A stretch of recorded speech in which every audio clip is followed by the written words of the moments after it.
What's going on? It's your brother outside the cube. And yeah, we back, man, just for a quick video. I'm trying to make it as short as I can. I'm gonna try to do this in about like 45 minutes to an hour because I wanted to do, a deeper dive into this video. But what you have here is you have Patrick Bet David, the pyramid scheme scammer himself. He was recently on Jubilee. Uh, to where they had one capitalist, which is himself, which I don't think he really even understands capitalism, versus 20 anti-capitalists. So let's just kind of get into it. Let's go. My first claim is incentive is the engine of capitalism. Remove it and the system fails.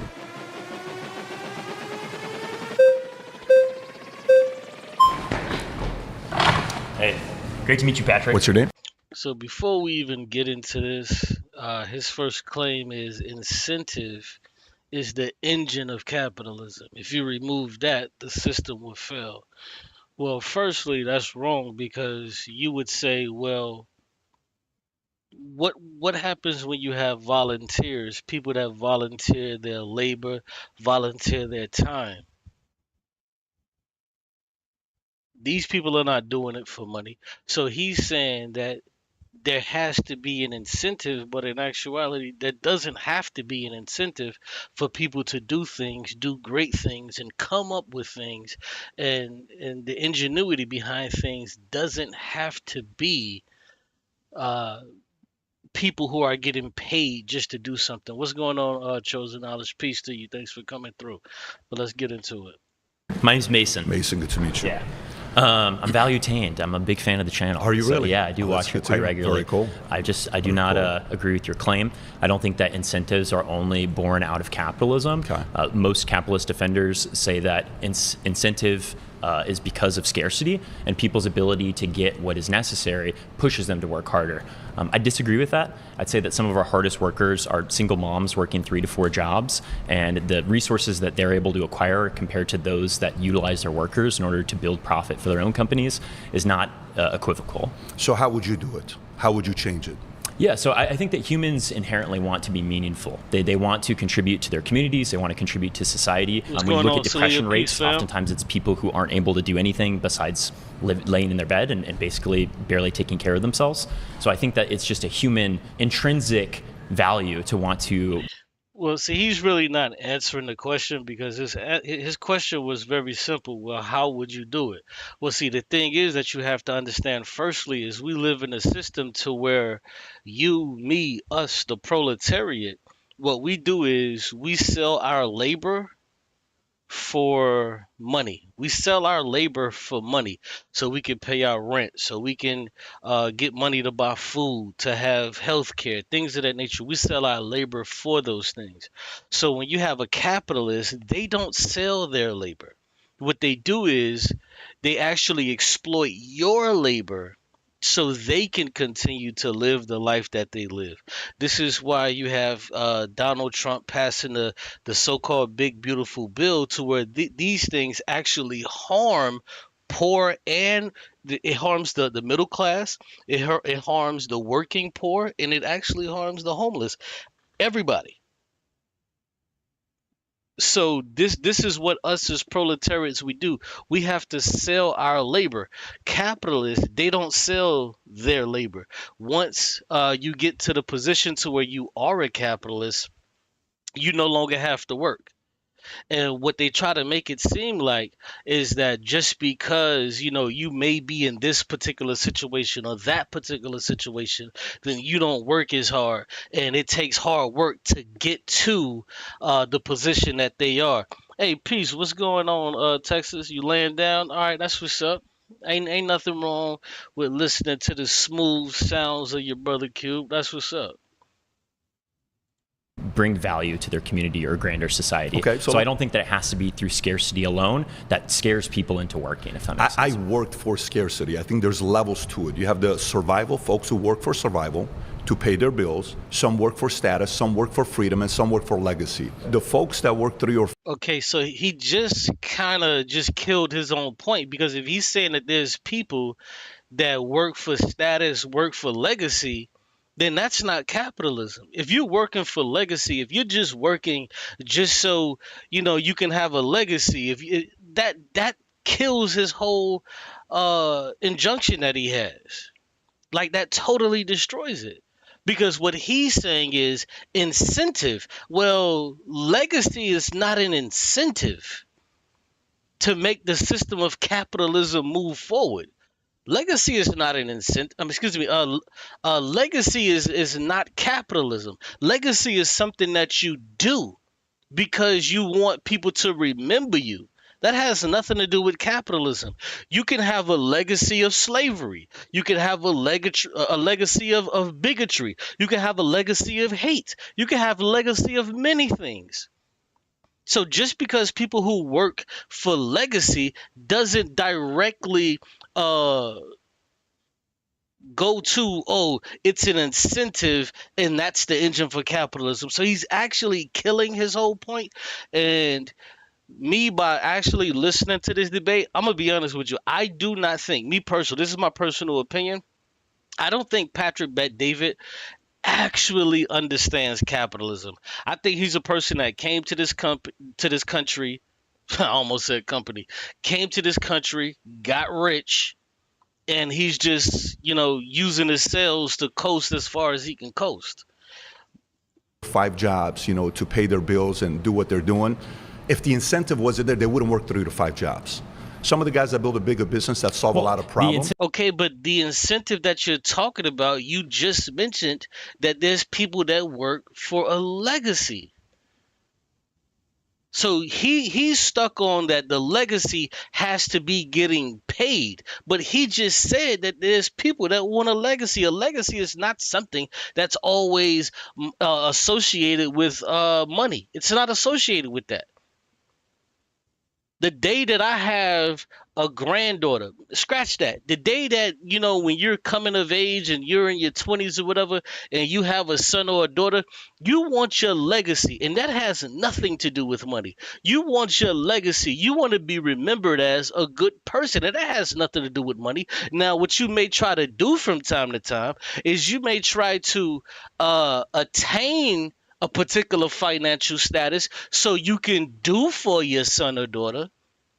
But if you never attained that particular financial status, it doesn't make you less of a man, less of a woman, because you never attained this particular financial status.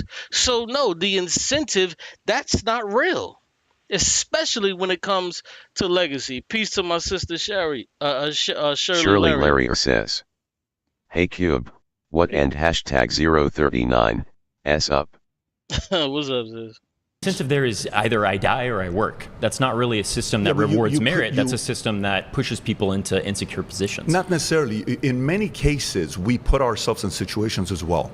But when we're talking incentive... Are you saying that it's an individual failure for these single mothers that are working 3 to 4 jobs? For some of them, it is. Interesting. For some of them, it is. I'm glad you bite that bullet, because most people are not going to say that it's... Are you saying that it's an individual failure for these single mothers that are working 3 to 4 jobs? For some of them, it is. No, it's not.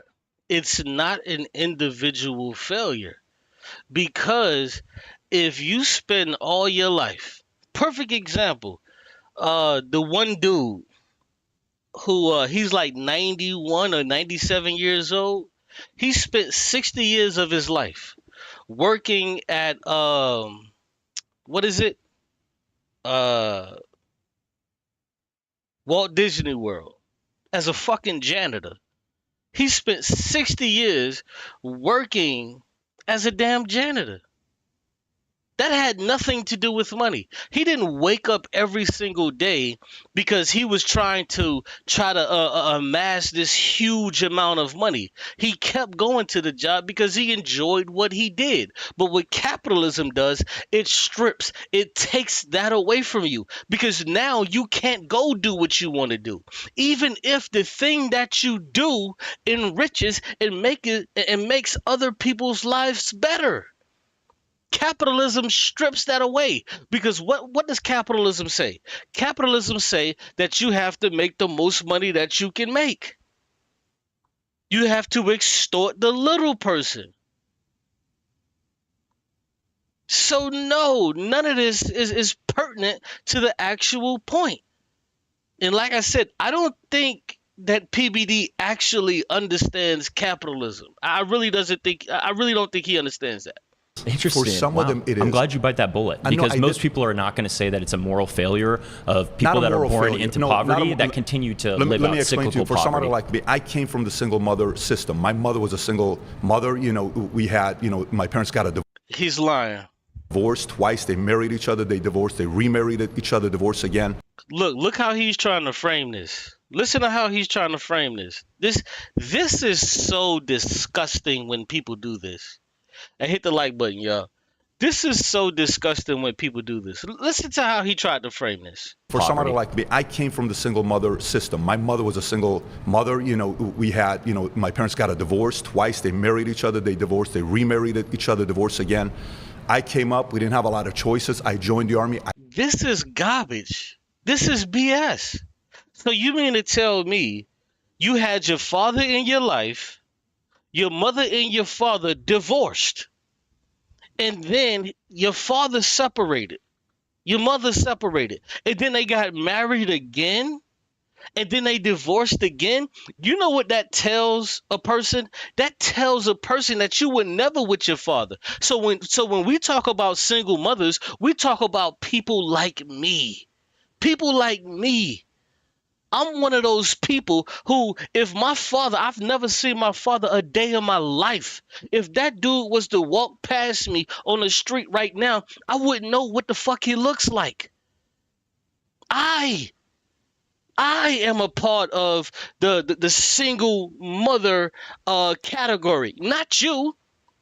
Because if your father had the wherewithal to marry your mother, which doesn't really happen in single parents, to where your father married your mother, they divorced and then married again, it tells me during that time that they were divorced, they were still in contact with each other. They were still in love with each other. So much so that they decided to try it again and get married. So no. You were not a part of the category of single mothers. That's not real. But see, this is what they do because billionaires actually hate you. They're never going to be honest with you. If you ask him about his father, he would tell you, yeah, my father was always there. Even if this was a different setting, if they weren't debating this particular topic, he would tell you, yeah, my father was always there. My father was always somebody I could lean on, go to talk to. Even if he wasn't just upstairs in the bedroom, he was always somebody who came to get me on the weekends to where I can talk to. But actual children of single mothers, a lot of us don't have that, and we didn't have that. And he comes from a place, nigga, you don't come from a place to where the United States put crack and all of this shit in your fucking neighborhoods. You don't come from that place.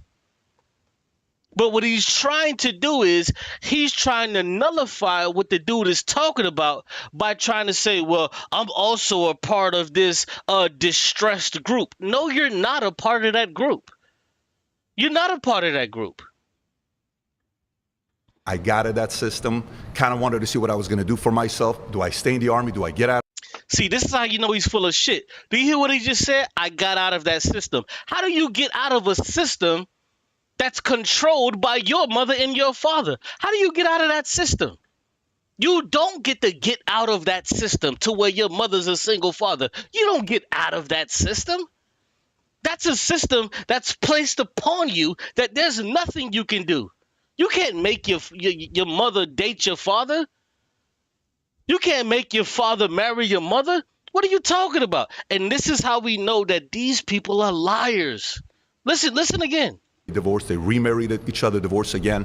I came up, we didn't have a lot of choices. I joined the army, I got out of that system. I got out of that system. How did you get out of that system? How did you get out of a system to where your mother was a single mother? You're lying. This is him trying to ingratiate himself and bring himself down lower because he's a millionaire now, because he wants to now make it feel like, oh, well, I was just like you. Nigga, no. That's not how this works. I could never leave this system of being a goddamn single parent, excuse me, a child of a single mother. I can't never get out of that. I can't escape that. I'm forever going to be the child of a single mother. Like, that's just what it is. Patrick Bet David is full of SHI, you know what?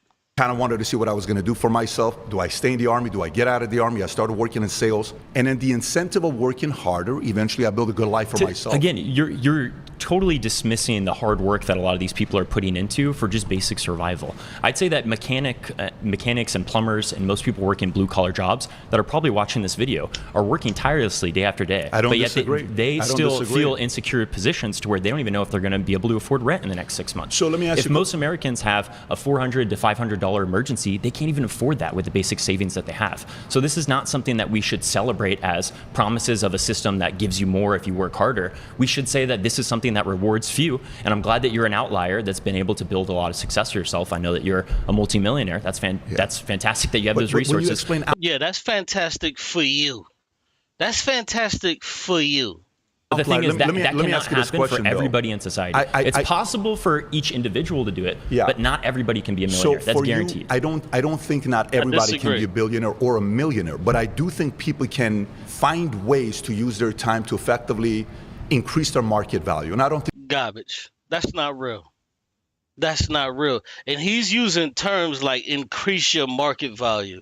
Like, this is him trying to use his sales mind to try to convince you that not everybody can be poor. Bullshit. As long as billionaires and millionaires exist, that you will have this uneven system to where people will be poor. That's just it. That's just it. Listen, he's talking about, well, people can use their time to where they can increase their market value. Okay. So what happens when these same people all decide to increase their market value? They want to become data scientists. They want to become coders, all of this stuff. Guess what? You know what that's going to do? It's going to erode the businesses of McDonald's, Burger King, and everything that we know to be fast food or restaurants. You want to know why?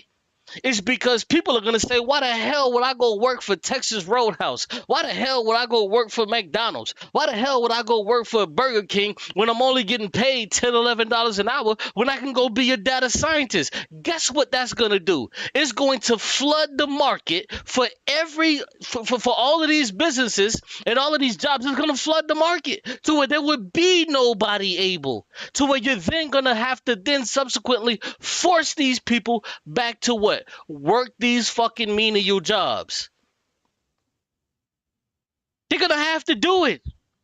There is no way that everybody can go to college and have this higher education. No, there has to be niggas that's gonna pick up your fucking trash in the morning. There has to be fucking people that you take to the veterinarian that's gonna take the ticks off your fucking dog. There's gonna have to be people that work security at the motherfucking courthouse. There has to be these people. Not everybody can be a fucking data scientist. Not everybody can engage in coding and all of this shit. Not everybody can do it. And by the mere fact that not everybody can do a thing, what you're accepting is that the people that can't do this particular thing, why don't we support these people? Because it ain't enough people. Because, see, I'm going to tell you right now, this is what was instilled in us. And I'm talking about millennials at this point. What was instilled in us as kids, you could do anything that you want to do. But that was actually bullshit. You can't do anything you want to do. There was a glass ceiling on black people. There was a glass ceiling on women. And that shit still exists today. It still exists today. So no, not everybody can be a millionaire. Not everybody can be a billionaire. Because if everybody could be a billionaire, then a fucking Subway sandwich would be a fucking $1 million when you go try to order it. If everybody's a millionaire, then nobody's a millionaire. This is the whole point that they don't get. That's why I say I don't think he understands capitalism for real. I think many people do that. When I talk to people and they tell me, I've watched this show, I've watched every one of these shows, I've watched every one of these Netflix shows, you can use that time to increase your market value instead of kind of, focus on what's going on with the... Oh, okay. So use that time that you doing other shit to increase your market value. Go to school, do this, do that. Okay, now what happens when you done spent, 2 years going to like a community college and you're trying to get into this field and you can't get a fucking job? You done filled out 100 motherfucking applications and you can't get a job. What happens then? What happens then, PBD? What happens then? It's not real. We have to understand that there are people that work specific jobs. People work specific jobs. And the ones that make more, they have to help the people that make less. Because without the people that make less, people that make more, their lives would be miserable.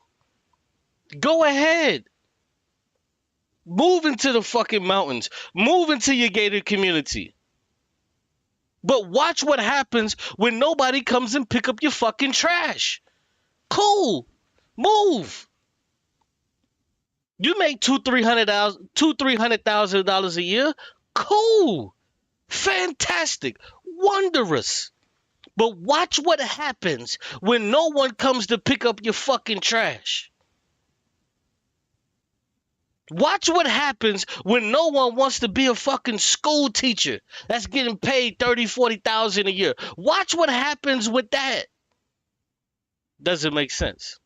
Stories and shows that are out there. Let's move away from Netflix and TV shows and talk specifically about, do you think that capitalism is a system of merit that rewards people that are of higher merit? I do. Okay, so how would you say that this is a meritocracy when we have some people that are born into excessive wealth and some people that are working minimum wage jobs to provide for 3 or 4 kids? How would you say that that's a meritocratic society? Those are two different things. They are two different things, very unequal things. Well, no, not necessarily. The parents get credit for making responsible decisions so they can take care of their kids. The parents get credit. So it's not a meritocracy, though. We're building dynasties of wealth. Not necessarily. I didn't come from dynasties of wealth. I know. Yeah, you didn't come from dynasties of wealth. But guess what? You are a part of that system now. You are a part of that system now. Because, see, what he doesn't understand is that he's the one-off. You are the one-off. He says he comes from Iran. He comes from Iran. Okay, we can look at the millions and millions of people since he got here in the 1980s that came from Iran, and we can look at the amount of them who are billionaires. He's a one-off, and he doesn't even want to understand or respect that he is a one-off. Jay-Z is a one-off. Oprah's a one-off. Why don't we have these things by the fucking millions? Because we had trickle-down economics, which was a play on the people, which was actually trickle-up economics. Let's go. 99 cents. I get that. I get that individual. But we're talking about systems. Capitalism is a system. It's not an individual testimony. But it's a system that you get to use in your advantage. It's a system that... Right. It's a system that you get to use. And on top of that, by using a system, what you get to do is you get to exploit everybody around you.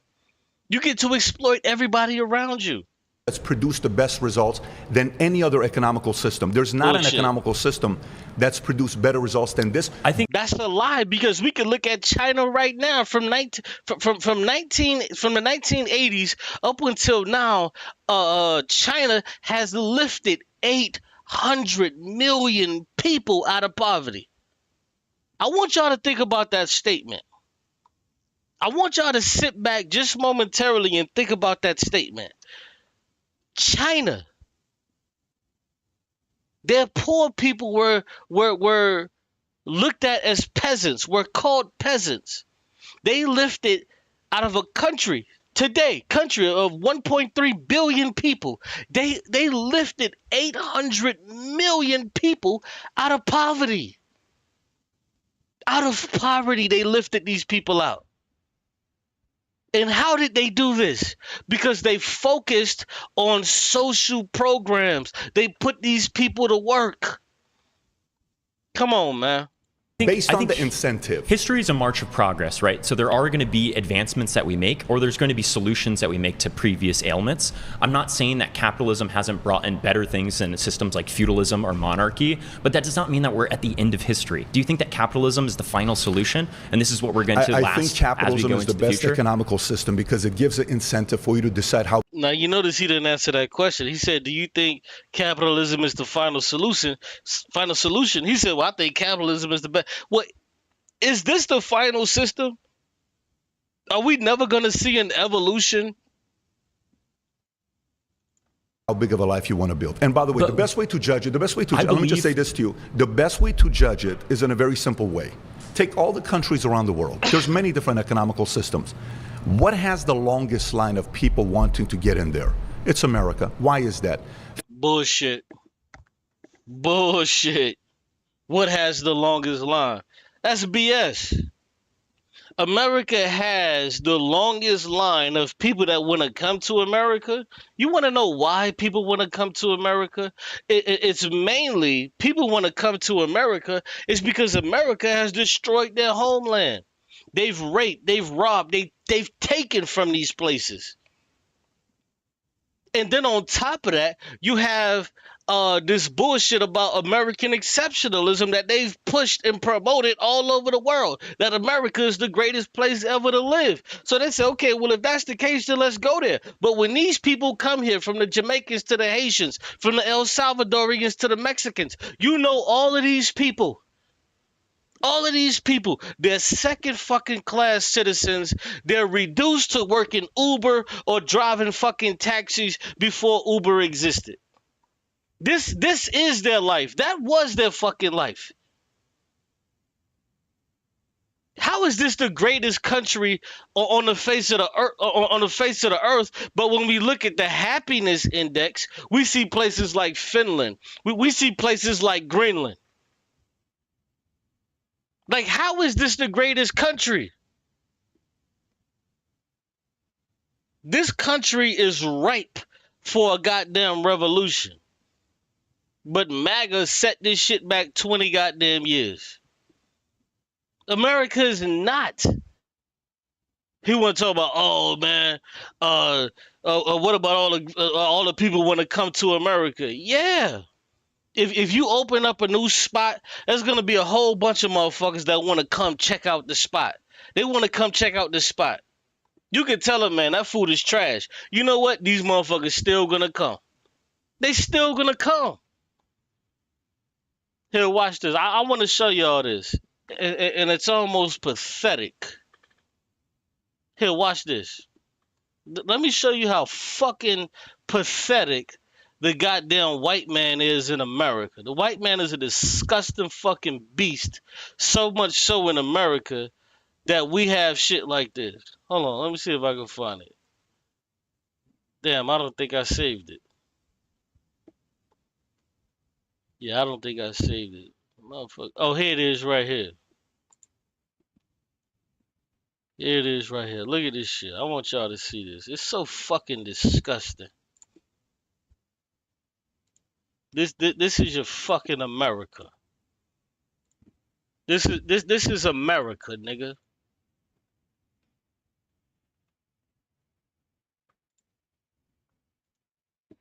We're going to start out and I want to share some leaked audio.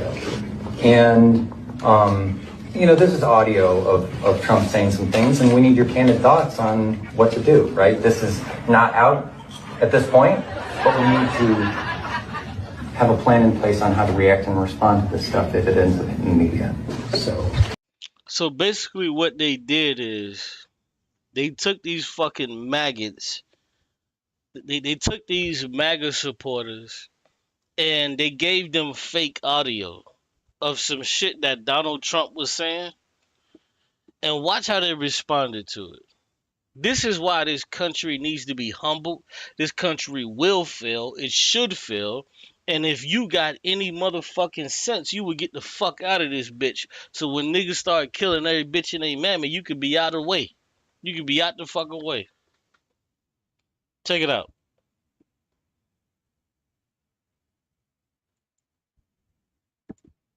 Hold on. This is audio of Trump saying some things, and we need your candid thoughts on what to do, right? This is not out at this point, but we need to have a plan in place on how to react and respond to this stuff if it ends up in the media. So,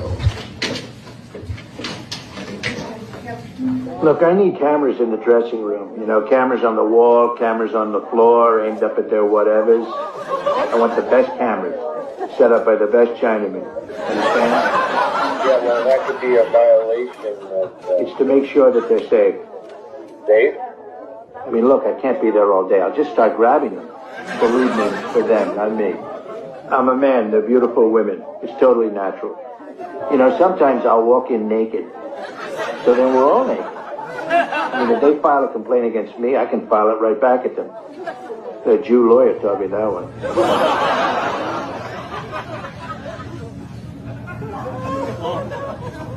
We need to have a plan in place on how to react and respond to this stuff if it ends up in the media. Well, this is obviously old. It's before he decided he was going to be a politician. Mm-hmm. I personally don't care. I just don't care. Look at these motherfuckers. They talk about, well, I don't care about what Donald Trump was doing. I don't care. That had to be old. It don't matter. They don't even care, bro. See, I like him because he says all. I like him because he says all. I love it when he says what everybody thinks and won't say. And with that personality goes those kind of comments most of the time. This motherfucker, they made a fake voice for Donald Trump where this motherfucker said, let's put cameras where we can look up under little girls' skirts. The motherfucker can come in there naked with the little girls, and these motherfucking crackers, they talking about some, well, that's just what it is. What the fuck? As a man, I know I've been in situations, we've been in locker rooms, it's man talk. I've done it, said it, they've done it, said it. I've been around plenty of men, professional, I mean, you name it. His thing is, well, shit, I done been in locker room talk. Nigga, the fuck is you talking about? You're okay with a person that wants to look up little girls' skirts? Like, what the fuck, bro? These maggots are fucking disgusting. I swear to God, they've set back America like 200 years. Every man has said something to the effects that, that they'd like to put the camera in a teenage girl's changing room. All right, we're going to move on to the next one. We'll be back with lots more of Donald Trump. Don't go away. Okay, so am I doing all right, Larry? Because I'm a little woozy. I just get back from giving blood for this paternity test. So what do they have to say? It's for Ivanka. I'm double checking that she's really my daughter. I don't want to go my whole life and find out that she was fair game after all, Your own birth. It's just that she's voluptuous, successful, and, frankly, I heard she's great in bed. And we're back in 5, okay. 4. Does oral count as incest? We're back with Donald Trump. We're going to be all over the board tonight. And listen to these fucking disgusting ass crackers. This motherfucker Donald Trump talking about sleeping with his daughter. And these crackers. Listen to these disgusting motherfuckers. Okay, so how do you feel about this one? He's complimenting his daughter. He's complimenting his daughter. He's complimenting his daughter. This shows you that this MAGA shit is a fucking cult. It's a cult. They're willing to go along with whatever the fuck Donald Trump is doing. The fake video said that Donald Trump was saying in the fake video, oh, I heard my daughter's good in bed. I did a DNA test to make sure she's actually my daughter so I can fuck her. And these niggas is okay with this. Yes, it's crass because that is his own daughter. He's still a human male. He's still a human male. These motherfuckers are sick, bro. They're sick. They're sick. These motherfuckers are sick, bro. This is the fucking type of time that these motherfuckers is on, bro. They on this goddamn type of time, bro. These white motherfuckers are sick, bro. White people have, listen, bro. White people have fucked up this goddamn world for every fucking body. They've fucked it up for everybody, bro. Here, let me play this real quick. Guys, this is pretty hilarious. PBD was recently on Jubilee, and he gets called out on his MLM insurance scam that made him millions and millions and millions and millions of dollars. Now, I think it's pretty funny that his company was called PHP, which stood for People Helping People. And by that, I think he meant people, as in the people he scammed, helping him, who is also a person, make millions of dollars. But anyway, guys, let's get into it. Capitalist economies happens under socialist economies. But I'm also not sure you entirely know what capitalism is. And if it's okay, I'd like to ask a couple questions about your job. Sure. Because you're offering that. I know that you're valuetainment, right? You run a YouTube podcast. You also run PHP agency, right? Yep. Yes. And you sell life insurance policies, right? Life insurance and annuities. Yes. I read an article by the Daily Beast which argued that you make more money from recruitment fees to get people to work for you than you make money from selling those policies. Capitalism is when you provide a service and sell the labor of yourself or the person who works for you in return for money. That's exactly what capitalism is. This is why, like, I know for a fact that this dude has no fucking idea what capitalism is. He just made a lot of money in America. He's running around calling himself a fucking capitalist, but he doesn't understand what capitalism is. And for some reason, Jubilee chose this group of people. Now, I don't know any of these people. Maybe some of them are influencers. Maybe some of them have YouTube channels. I don't know any of these people.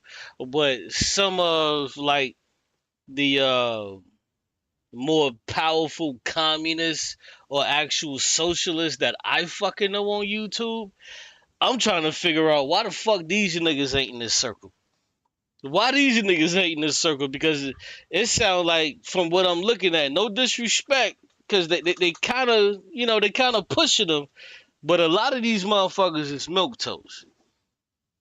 Because a lot of the fucking communists and socialists that I know, they wouldn't be, you know what I'm saying, playing around with this motherfucker. But let's go. But you're not really doing that, right? You're selling being part of the company through recruitment fees. I'm not sure that's capitalism. How familiar are you with the insurance industry? Pretty familiar. Are you? Yes. You've been in the industry before? No, Most insurance companies that I'm aware of don't require you to pay to sell their services. They hire you, you sell their services, and then you get paid a wage or a salary. Father was. And Okay, so in the insurance industry, when you're in it, yes, you get paid yes. by selling life insurance policies, and you get paid by selling annuities. Yes. We But that's built not a what your company distribution does. channel of a company right after I left Morgan Sure. Stanley and Transamerica. We started the insurance company. We grew it, helping middle-income families who didn't have another opportunity to create wealth for themselves. I just came back from our event in Vegas. Hold on, I'm Let not me sure say that's this correct, to you. though. It is though. It's not correct though, because let me what do you make more point. money I just from? came back from. We don't make money from more money from recruiting. Yes, you do. He's lying. He said he doesn't make money from recruiting. He's lying.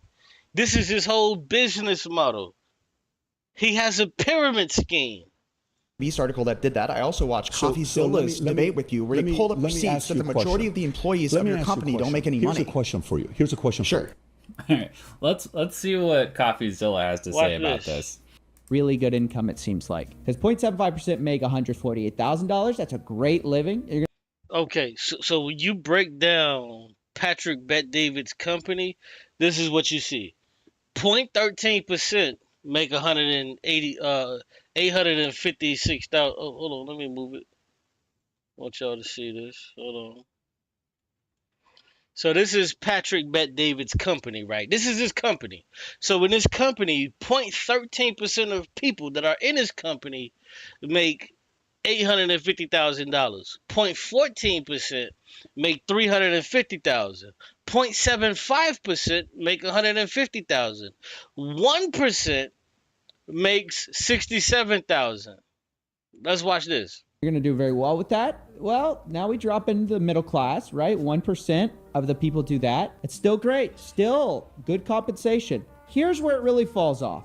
Down here, I don't know if you can see that, 64% of paid agents, these are agents getting paid, made $200. The vast majority of people who made money with PHP barely paid off their enrollment fee of $200 that year. So the enrollment fee, if you want to work for Patrick Bet David, what you have to do is you have to pay a fee just to even work for this fucking bozo. So this is where he makes his money. It's a pyramid scheme. Damn near 65% of the people that work for him, they have to pay these fees. But 65% of these people, they don't even make $200. They don't even make $200 fucking dollars. You didn't even hardly broke even on an enrollment fee, over half. Now, 20% of them made $2,000. Which, you know, that $200 is probably not the only fee that you're paying to be a part of this scam. But yeah, like... Yeah, it's not the only fee, because you probably got to pay enrollment fees. Listen, you're probably flying out to Vegas. You know, you're flying out to these conventions. You're doing all of this other shit. Listen, I remember when I was like 18 or 19, I can't remember. I was a part of a pyramid scheme to where these motherfuckers, it was, I forget the name of the company, but they were selling knives. They were like, we were selling knives on some shit.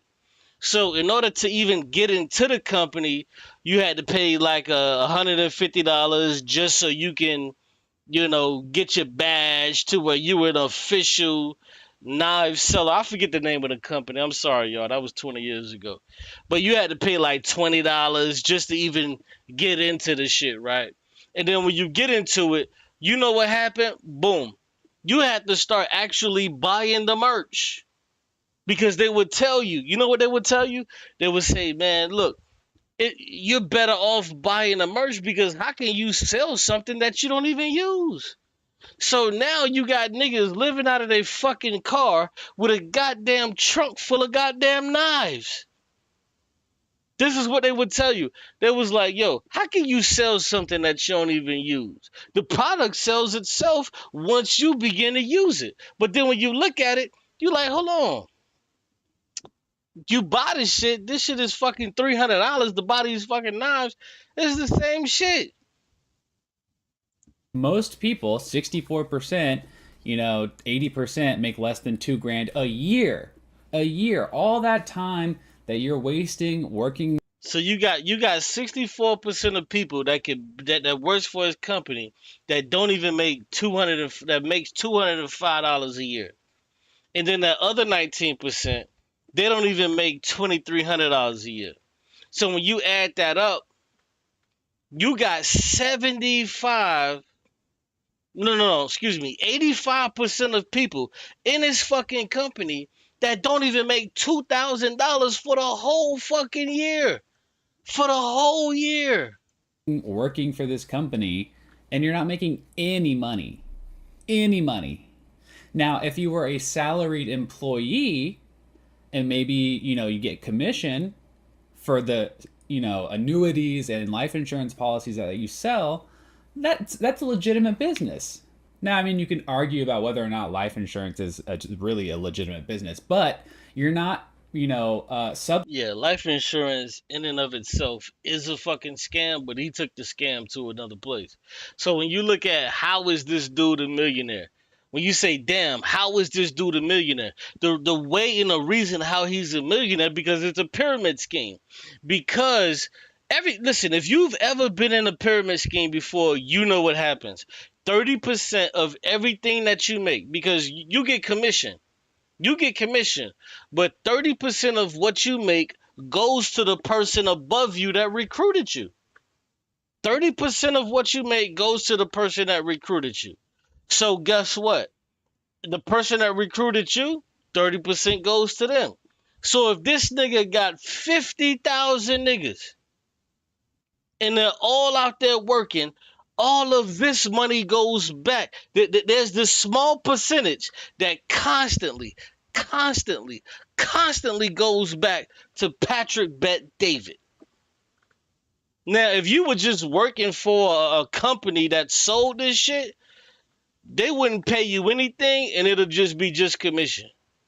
But on this shit, you have to A, pay to get in, and then B, you have to pay the person off of your commission that recruited you. Subsidizing your company based on the fees that your employees have to pay to just be a part of it. Bring up CoffeeZilla. Yeah. Daily Beast is a different story. Go to CoffeeZilla. Sure, of course. Do you think if I was worried about my business model, I would go on CoffeeZilla? What do you think? See, the thing about it is CoffeeZilla actually rebutted him. But see, the thing is, what he's doing is not illegal.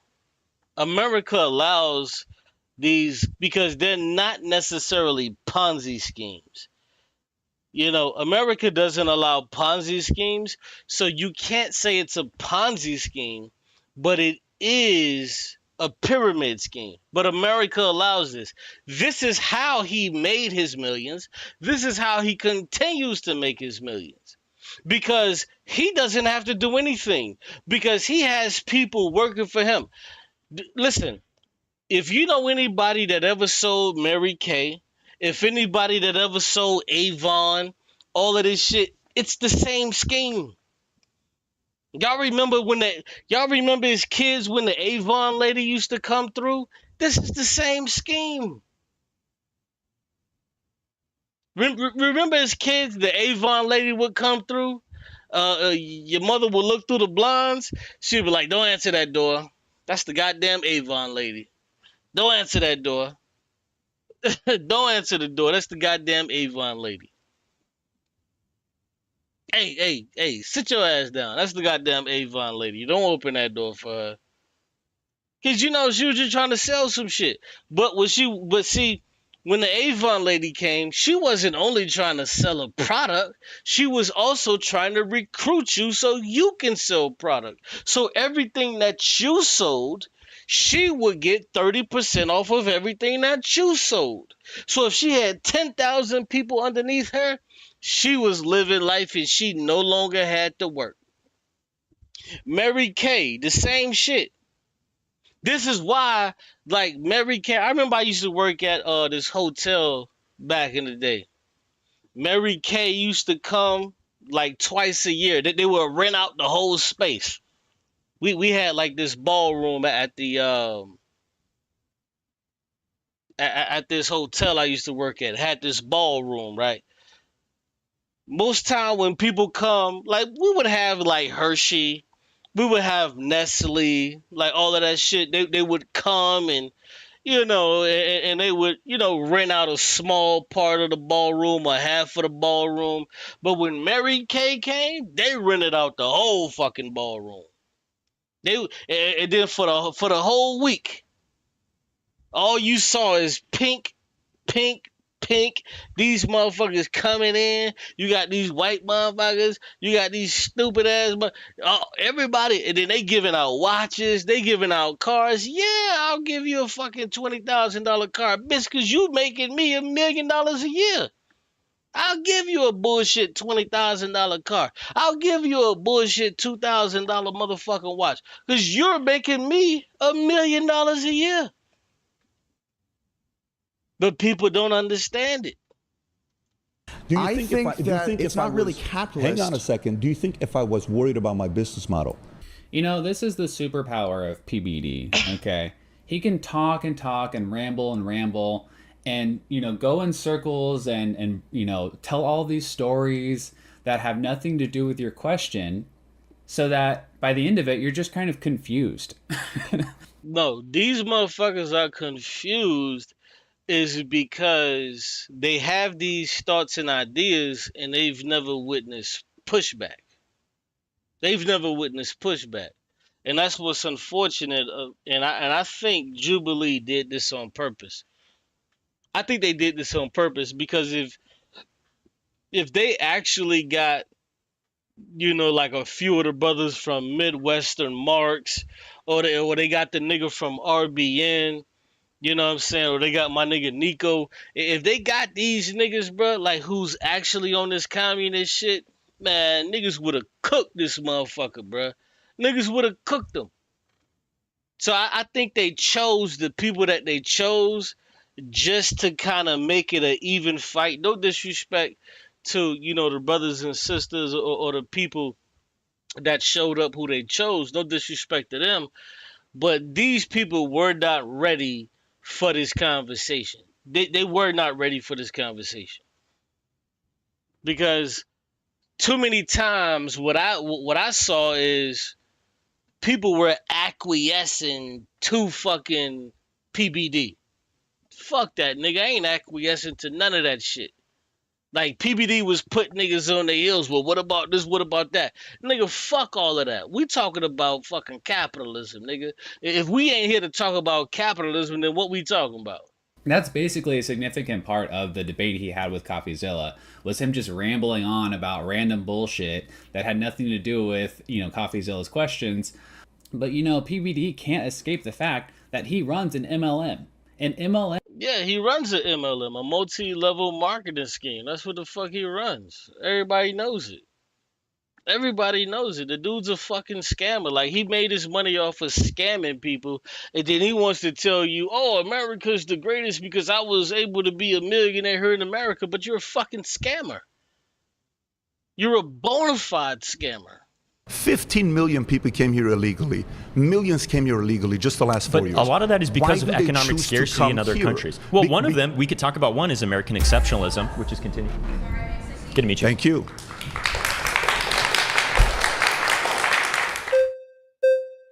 Yeah, they let him live way too much for me, bro. They let him How are you? live way What's your too name? much.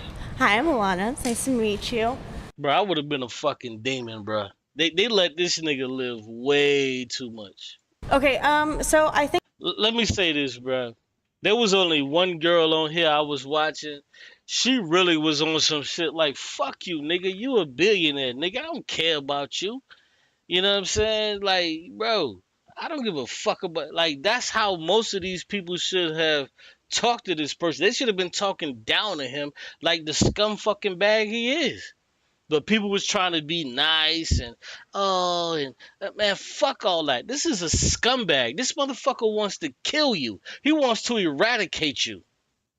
I'm not finna be nice to no fucking billionaire. You're a piece of shit to me. I think the issue is the framing of incentive here. Incentive doesn't disappear in a socialist or a communist society. It just changes and evolves. So we see in capitalism, the incentive is obviously monetary gain, maybe even collecting capital itself through land ownership. In a communist or a socialist country, you would see incentive would just evolve into, I know it's a vague term, but the common good. You have an incentive to do your chores around your house because you don't want to live in a filthy house. Right? That makes sense. It doesn't have to be just monetary. So you don't think monetary incentive drives people, or you're saying that people should be excited to do their job, whether they're getting incentivized for it or not? That's what you're saying. No, motherfucker. The thing is, when you allow a person to wake up every day and do something that they want to do, if my mother died from cancer and I say, hey, you know what, this is something that I want to study. I want to study cancer research. But if it's a shit fucking paying job, you know what I'm going to do? I'm not going to go into that field. I'm going to go try to be a fucking data analyst because that makes money. That makes money to where I can support my family. But in reality, what I want to do is I want to work as a fucking biotech to where I can try to fucking eradicate this shit. But I can't fucking do it because capitalism says, well, if this job is only paying 30, 40 fucking thousand as a biotech, then guess what? If you do that, you're going to be poor. So capitalism says, fuck you if you want to be a biotech. Capitalism says, fuck you if you want to help other people, even though you weren't able to help your mother. Capitalism says, fuck you. This is what capitalism does. So hell no.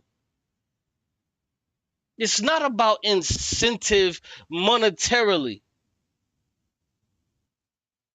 If your mother, if your son, if your daughter drowned and they couldn't fucking swim, you know what's gonna be something that's gonna be a part of you for most people? They're going to start volunteering to helping people learn how to goddamn swim. They're gonna start volunteering. So the incentive motive of capitalism is bullshit, because I don't need to get paid money for this shit. I don't need to get paid money to help people learn how to fucking swim. But in the system that we live in, I have to find a job, I have to work, and I understand being a goddamn lifeguard is only going to pay me $10 an hour. So, bloop, nope, I can't do that. But if there was a society that was available to where I could teach people how to fucking swim, so much so I could teach so many people how to swim, to where my lifestyle, to where I can have a roof over my fucking head, healthcare is a fucking human right, food is a human right, I would be okay with waking up doing that. You know how many motherfuckers they just love surfing. They just love surfing. They love teaching people how to swim. This ocean shit is their life. But you know they can't do it. The reason they can't do it is because capitalism says work or fucking die. So you can't do this particular thing that you love because you know that you won't make enough money doing it.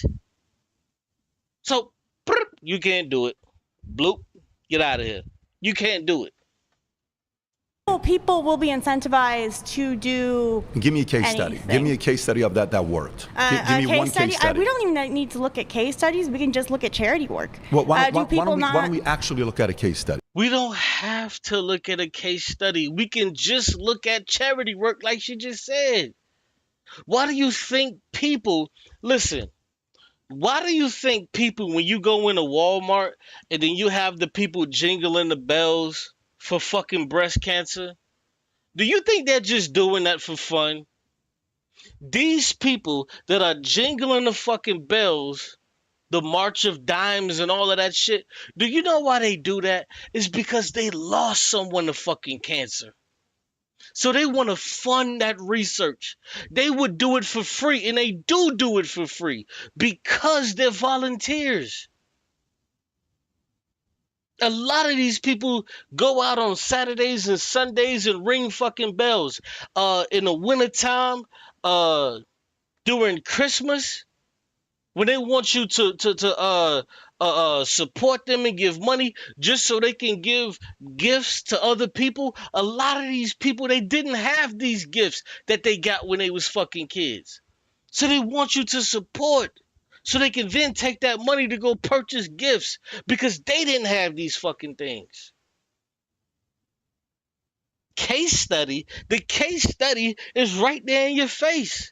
It's right there at your local Walmart. It's right there when you see people volunteering for free. That's the case study. You got two countries, North Korea, South Korea. One is communism and one is capitalism. Yes. North Korea's GDP last year was $23 billion. Okay, now watch this. Here's some more bullshit. Okay, so we can look at the GDP for China, and we can look at the GDP for America. America had the highest GDP, but guess what America still leads in? America still leads in homelessness. America still leads with people that's on fucking drugs. America still leads in gun violence. America still leads in all of these things. So GDP is not the end-all be-all that he think that he's making it. See, bro, I'm telling you, bro, they really didn't get real socialists on this shit, bro, because niggas really would have cooked them and got them up out of here. How the fuck can you mention GDP to make it seem like it's the end-all be-all? Nigga, I don't give a fuck about GDP. Nigga, how do you care about GDP? How do you care about GDP when we have the highest homelessness rate in the fucking world? How do you care about GDP when we have the most people locked up in the world? How the fuck do you care about GDP when you look at hypertension, all of this shit that's high as fuck? How do you care about this stuff? And you gotta mention GDP, how much a country made? So what? So what a country made? In America, you only have about 10 motherfucking niggas that's owning all of the fucking shit. There's only about 10 people that own all that owns half of the motherfucking GDP. So where does any of this shit count or matter for anything? It makes no sense. Bruh, they playing, bruh. They playing. Listen, they knew what they was doing. They wasn't getting real fucking socialists or real communists, bro. They knew what they was doing. They knew what the fuck they was doing. We can go to fucking Japan right now. We can go to China right now. We can go to Norway right now. We can go to the Netherlands right now. And their GDP ain't half of what the fuck we got. But guess what they don't have? They don't have a homeless epidemic. They don't have an epidemic to where they have school shootings. It's non-fucking existent. You can't try to make it seem like just because we make more money than them, that doesn't mean that things are going to be better. That doesn't mean that things are going to be better. Just because this country is the so-called richest country in the world, okay, so what is this country doing with all of its riches? You know what this country is doing? For the first time ever with the big, beautiful bill, Donald Trump, he surpassed. He took the fucking military budget over $1 trillion. You know what we could have did with that fucking $1 trillion? No, you don't know. No, you haven't looked it up. No, you don't give a fuck. With $1 trillion fucking dollars, bruh, we could eradicate homelessness. We could eradicate this shit. Everybody could get free fucking healthcare. Food can be a goddamn human right. And everybody would get food. Why is it that when you go to Norway, when you go to the Netherlands, when you go to Japan, when you go to China, these so-called progressive countries, why don't they have the same issues that we have? Listen, Skid Row in China, Skid Row in Japan, Skid Row in Denmark, Skid Row in Norway, the shit doesn't exist. It doesn't exist. It doesn't exist. Why does it not exist? Why is that? It's because they take the monies that they have and they invest in their people. They invest in their people. This is how China was able to lift up 800 million. There's only 200 and what? No, was it 320 million people here in America? China was able to lift up 2 times that. The average person here in America can't even afford a fucking $1,000 situation if they car break down. People in China don't gotta pay fucking $1,000, $1,500 to get an ambulance ride. They pay $26 and keep it fucking moving. They don't have to pay this shit. We have to pay this shit. And the fucked up part about this shit is that these disgusting fucking maggots, bro. These maggots. They don't want anybody to have anything because they're so racist, they're so hateful, they're so goddamn disgusting. America has to be humbled, and America will be humbled. It will be humbled. Slowly but surely, it will be fucking humbled.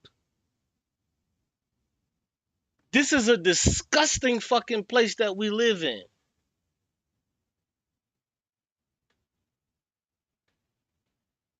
Why are we spending $1 trillion on our military?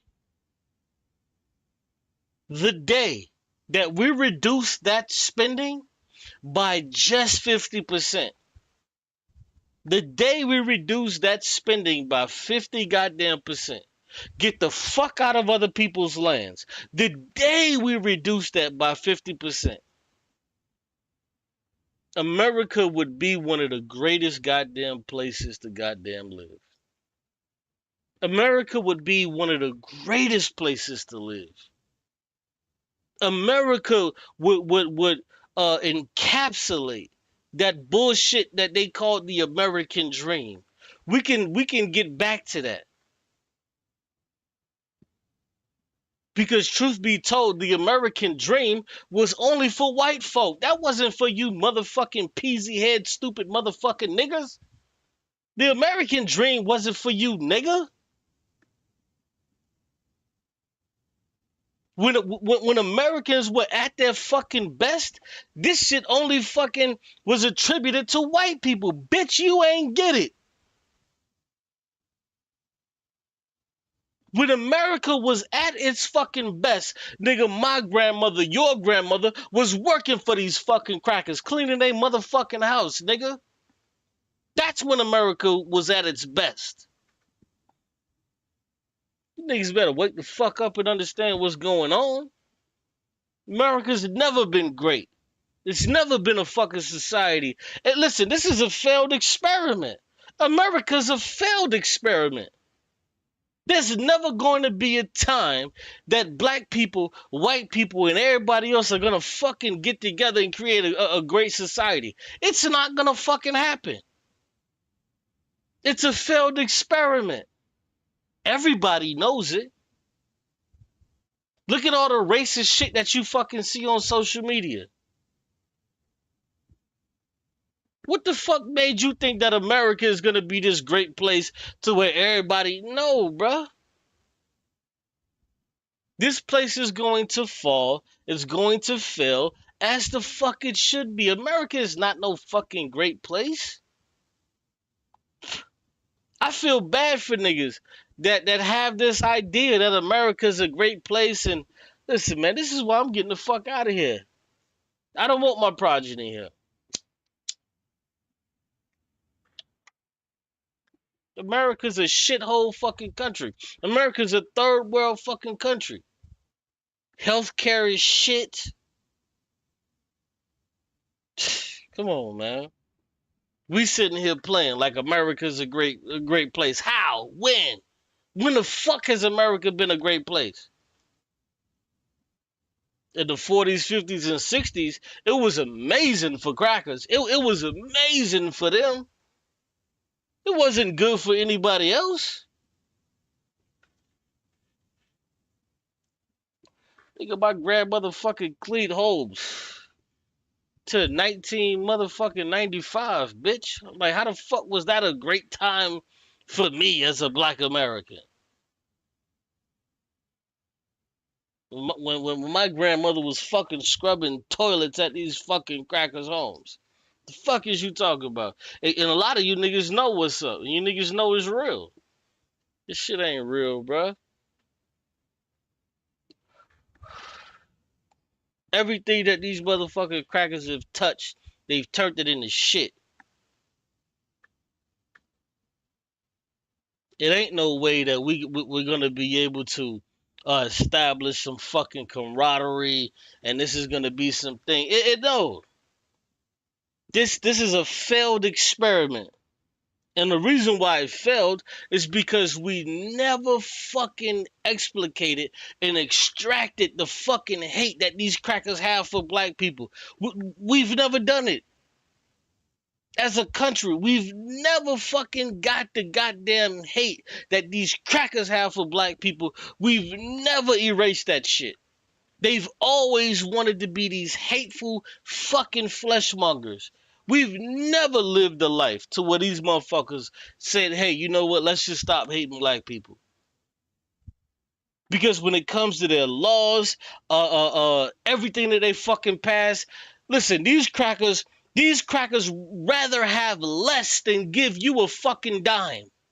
They rather have less than give you a fucking dime. What the fuck you think MAGA is? What you think MAGA is? Like I'm telling you, MAGA is slowly coming around saying, hey, man, we shouldn't be giving money over to the Jews. We shouldn't be giving money to the Jews. Guess the fuck what? Guess what? If Donald Trump and all of these motherfuckers wasn't giving these billions of dollars to these motherfucking Jews, guess what? They still don't want your fucking black ass to have it.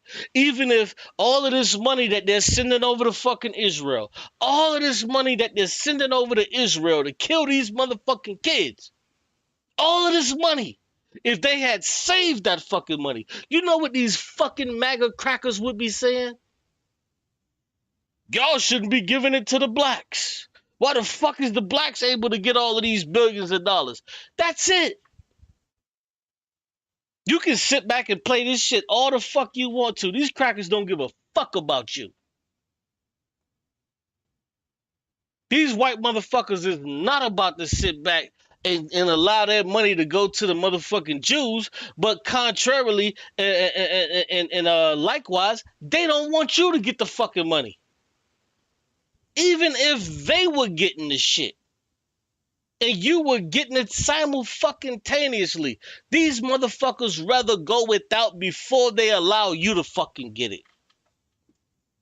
That's why I be looking at this shit. I be like, what the fuck is niggas talking about? How you teaming up with a fucking MAGA? These fucking crackers are disgusting. These crackers don't give a fuck about you. They don't want you to have a fucking thing.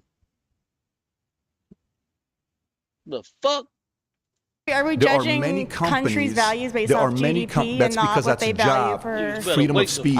You can't, like, if you lived in North Korea, you wouldn't be able to do what you're doing right now. You wouldn't have a voice. In South Korea, I'm gonna give you stats. See, they always do this shit. Well, if you was living in North Korea, you wouldn't be able to do this shit right now. Well, you know, if you was in China, you wouldn't be able to do this right now. Well, why the fuck? Listen, in China, nobody's arguing with a fucking billionaire. You wanna know why nobody's arguing with a billionaire in China? It's because everybody has healthcare, bro. 95% of the fucking homes that are in fucking China are owned by the fucking people. They're owned by the people. You know what they call the fucking money? They call it the people's fucking money. You fucking idiot. The reason why people are not rebelling in China is because they have all of their needs met. Why the fuck do I need to go against the leaders of the country, all of this shit? Oh, man. Oh, shit, we're going to be a police state. Hey, everybody just, man, look. Who gives a fuck, bruh? If all of my needs are being met, I'm cool. Once my needs are not being met, let's rise up, and let's fucking deal with it. Everybody in China gets a fucking home. Everybody, from the smallest to the tallest. Everybody gets a home. In America, it doesn't work like that. You want to get on the train, the shit costs fucking 50 cents. To go a fucking distance from Virginia to fucking New York, 50 cents, jump on the train. Here, you paying $300 for a motherfucking plane ticket. No high-speed rail, no nothing. You're fucked here in America. In China, the majority of the people are the goddamn same. Everybody uses the same shit. 75% of everything that's in China right now is nationalized. So what the fuck are you talking about? It's nationalized. Here in America, nothing is fucking nationalized. Except the fucking police shit, to where they giving every fucking county, they giving these motherfuckers body armor like they in fucking Afghanistan or some shit. You call the goddamn police, these motherfuckers show up looking like they're a goddamn Marine or some shit. What the fuck you need all that body armor and all of this shit on for?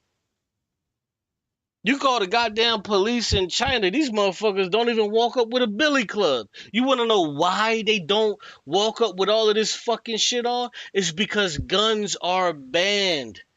So they're not worried about some niggas shooting the shit out of them. They're not worried about that shit.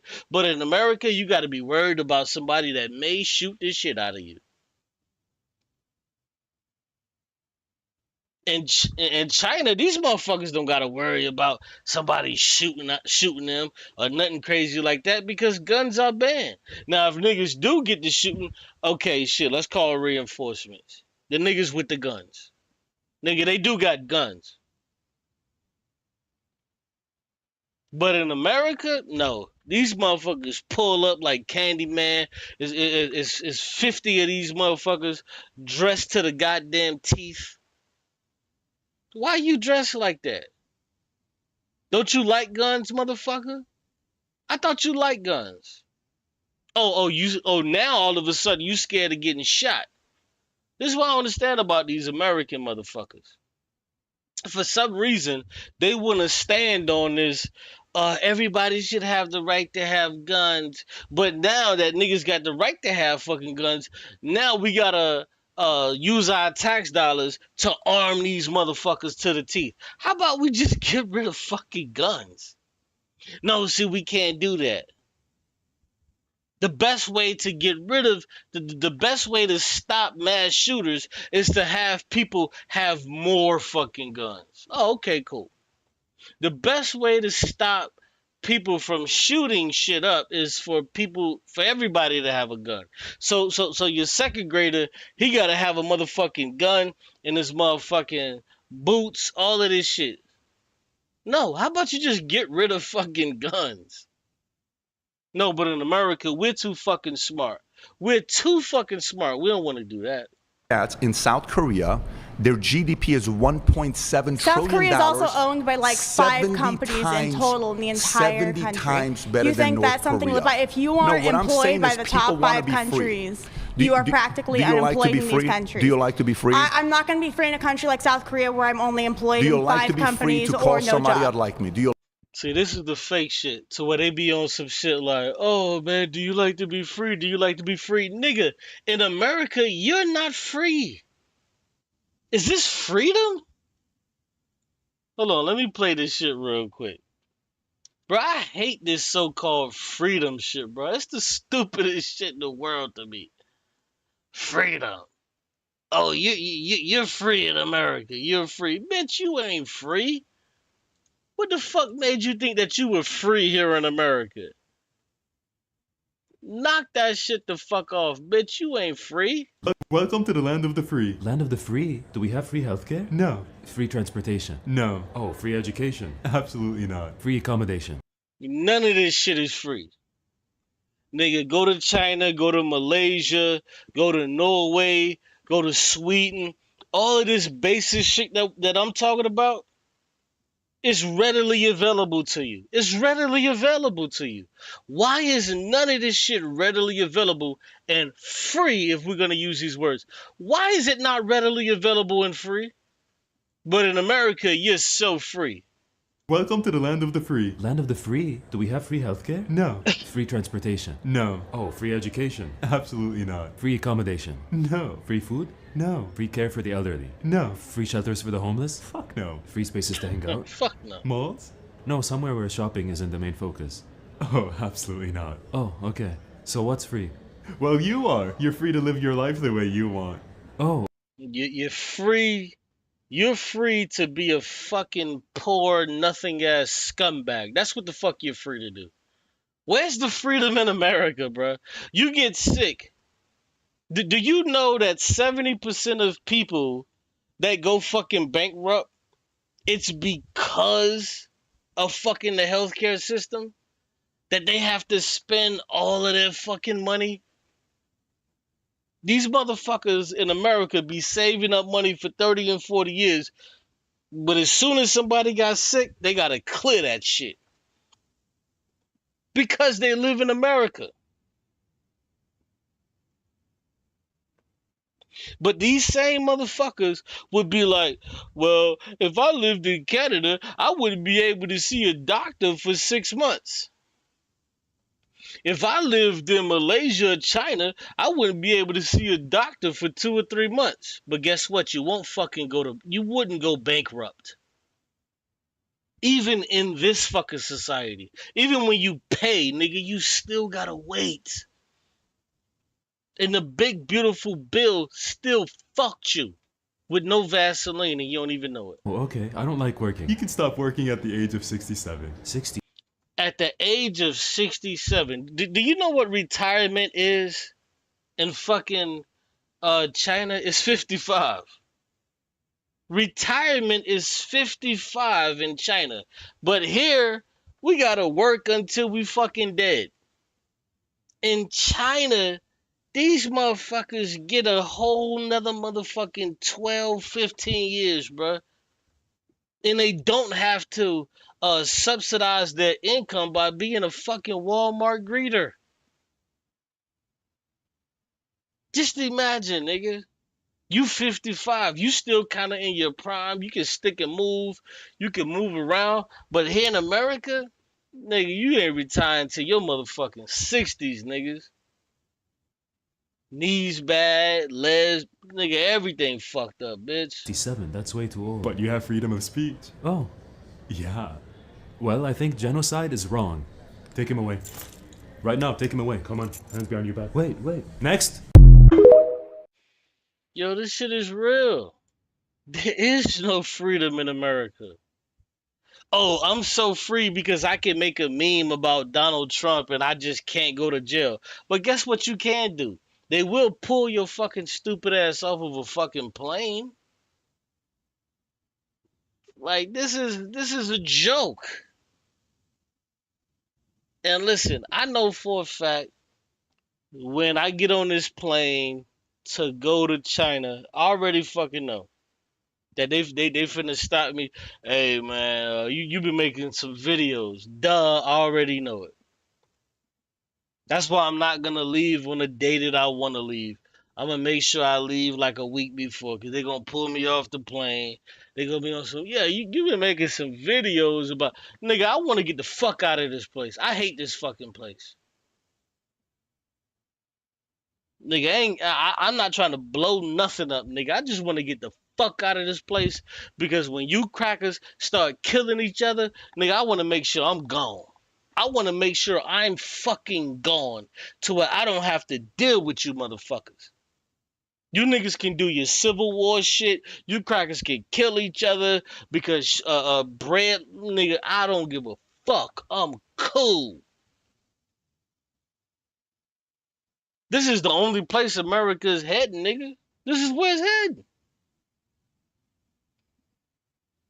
LMs are scams.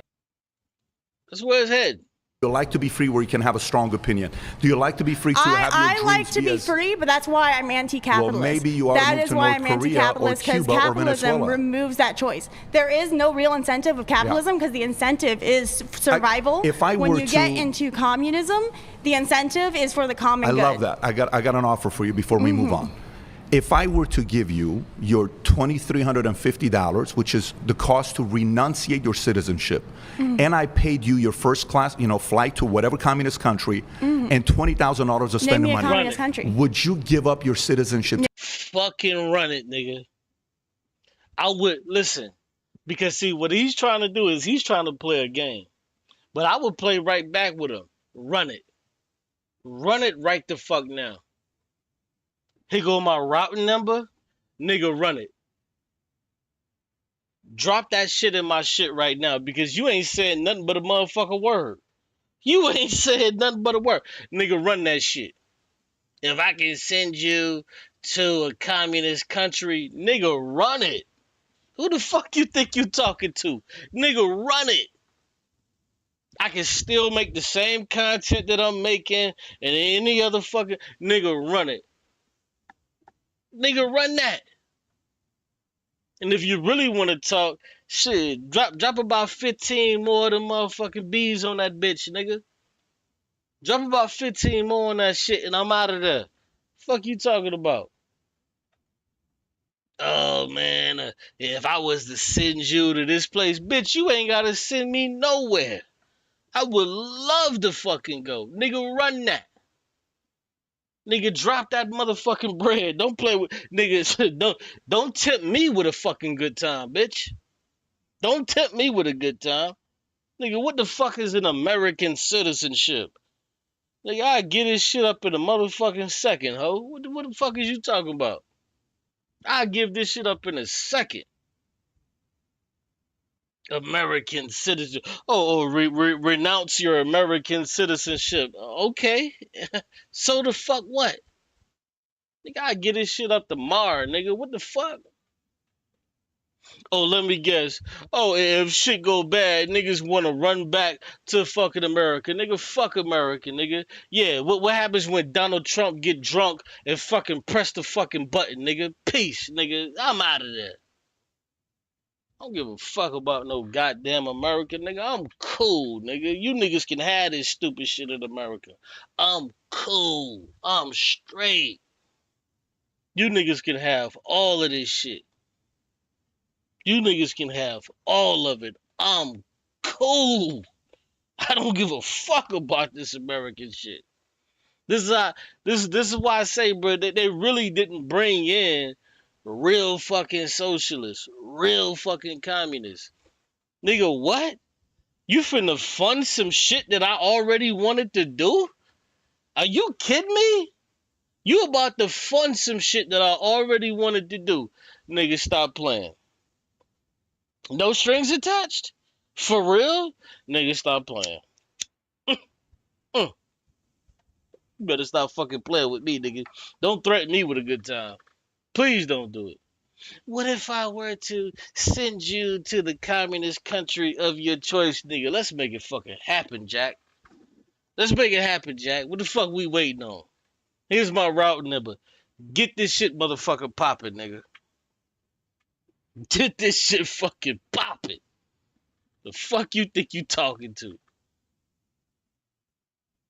I saw they had a little sign up. They had a little sign up to where niggas can sign up and get on the show. I finna sign up for this shit. I'm gonna sign up to get on the show. I'm gonna sign up to get on the show. I didn't know about this shit, but yeah, I'm gonna sign up for the next joint. I'm gonna sign up. You know. I hope I meet one of these motherfuckers that say they want to fund my next venture out of the fucking States. Bitch, please. I wish you would fund my next fucking venture, bitch. I'm quitting my job tomorrow, nigga. Bitch, the only reason I'm working at this fucking job I'm working right now is because I'm trying to stack bread to get the fuck out of this place. Fuck is you talking about? I'm stacking bread to get the fuck out of America. Is you stupid, bitch? Nigga, fund my shit, nigga. You is not about to play with me, nigga. A fun pass to wherever the fuck I want to go? Nigga, I was looking up them goddamn them tickets to China. Man, them shit's like $1,500 a piece. Nigga, please. If you can alleviate that shit, that's that damn near $4,000. But see, it was $3,000 for me and my daughter, like $1,500. But if you want to get in business class or first class, nigga, $5,000, nigga. Let's make that happen, nigga. Let's make it happen, champ. Let's make it happen, champ. We up out of this hoe. You playing with the road, nigga. To go to that country. Whichever communist country you want to go to. See, she playing games. She talking about some name a communist country. No. See, she playing. Name a communist country. Fuck all that, nigga. Nigga, let me name the communist country. Nigga, let me go.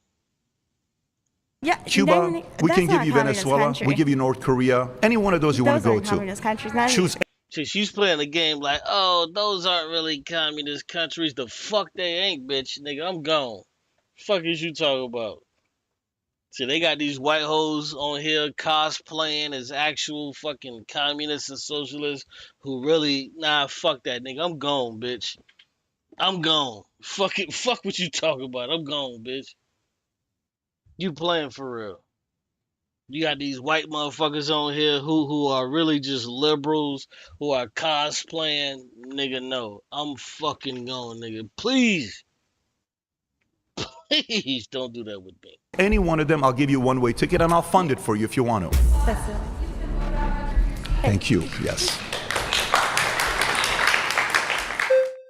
Bro, these fucking liberals, bro. This is why, like,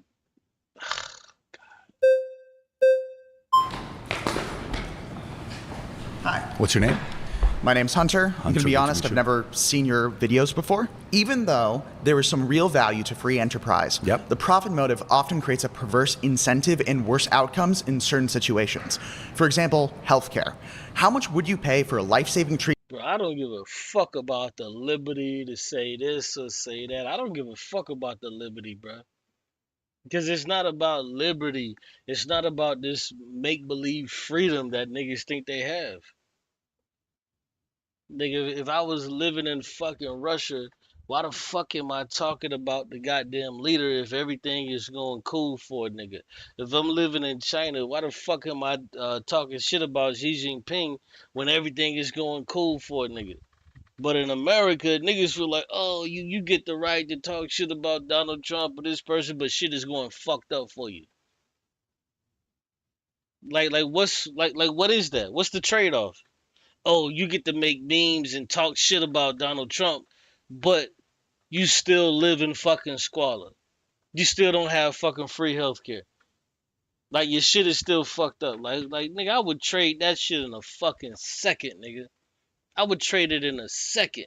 Do you know how many motherfucking people's their parents are fucking dying and this fucking cracker Donald Trump done ripped this shit away from these people to where you're gonna have millions of people that's gonna fucking die over the past next 3 or 4 months? I don't give a fuck about some stupid ass liberty that motherfuckers think that the fuck they have.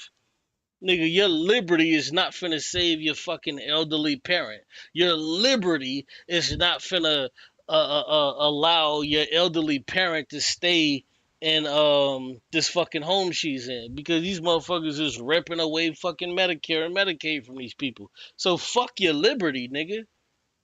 What good is your what good is that liberty? What is it worth? Oh, I want to be able to say whatever the fuck I want to say, but by me being able to say whatever the fuck I want to say, now my fucking mother dies because she can no longer get the fucking treatment that she needs. By me trying to access liberty to say whatever the fuck I want to say, now my aunt dies earlier than what the fuck she would have died because I just wanted to say what the fuck I wanted to say.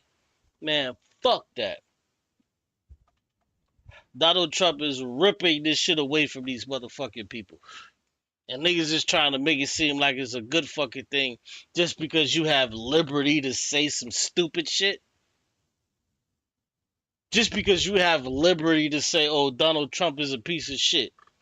Well, guess what, nigga? If you was living in fucking China, you wouldn't have anything bad to say about fucking Xi Jinping. You wouldn't know why you wouldn't have anything bad to say about him? Because your mother, your auntie, or your grandmother wouldn't be fucking dying early because they're okay with putting them on these services. They're okay with putting them on these services until they naturally pass away. Now you have to uproot your fucking life to where you have to bring these elderly people into your fucking home, and then now you're gonna go broke by trying to pay for all of this shit? By trying to pay for all the medical care that these motherfuckers should have? These motherfuckers have worked 30, 40, 50, 60 motherfucking years, and now they get nothing from it because Donald Trump wants to cut it? He wants to cut all of this shit? Where the fuck is your liberty? Where's your liberty? There is no liberty. That's bullshit. It's made up. That liberty is made the fuck up. It's bullshit. oh, I got the liberty to say whatever the fuck I want to say about Donald Trump. But what you do is, by having that fucking liberty, guess what it does? Now your auntie that had some kind of issue to where she was depending on Medicaid, Medicare, to where she was getting that care, to where she could have lived the extra 10, 15 years, bloop, nope, she's gonna die in 2. That issue that your mother had to where she was living off of that Medicare and Medicaid, bloop, nope, she's gonna die in 2. Thank your neighborly great Donald Trump. I don't give a fuck about no liberty. Who gives a fuck about this stupid shit liberty that I get to say whatever I want to say? Oh, it's a free country. I get to say what I want to say. Nigga, I would give that shit up in a fucking second to keep my loved ones around. This is the thing that Americans, we're so fucking stupid. We don't even get this shit. We just want to be able to say what we want to say and freedom of speech, and this shit just matters so fucking much. No, it's these fucking crackers. These crackers want to be as racist as they want to be. They want to say whatever the fuck they want to say, and they want to make sure you don't get a fucking thing. And you, being the fucking idiot that you are willing to allow them to do that, and then you would mask it as fucking liberty. Because even though you're able to say whatever the fuck you want to say, these fucking racist bastards get to say whatever the fuck they want to say. And you're willing to hold on to that, to lose your auntie, mama, grandmama, and all of that fucking shit. Because of liberty. Because of First Amendment. Because of Second Amendment. Man, fuck all of that shit. Nigga, I would throw that shit in the garbage tomorrow if I can have my mother back just for an hour. Fuck you. I would throw it in the garbage tomorrow. This shit is not what the fuck you think it is. We play too much with what these crackers has fucking instilled in us. We play too much with this shit. We play way too much with this shit. These crackers fucking hate you. They want to see you fucking die. And we think, well, just because I'm able to say this and I'm able to say that I have... No, it doesn't amount to anything. I would give up my liberty to chastise the fucking leader if I can get free health care. Everybody in my family would live an extra 10 to 15 years, how we see how these people in China are doing. These motherfuckers are living to 80 and 90 years old. We're only living to 70. And for black men, nigga, we dying at 60. The fuck is niggas talking about?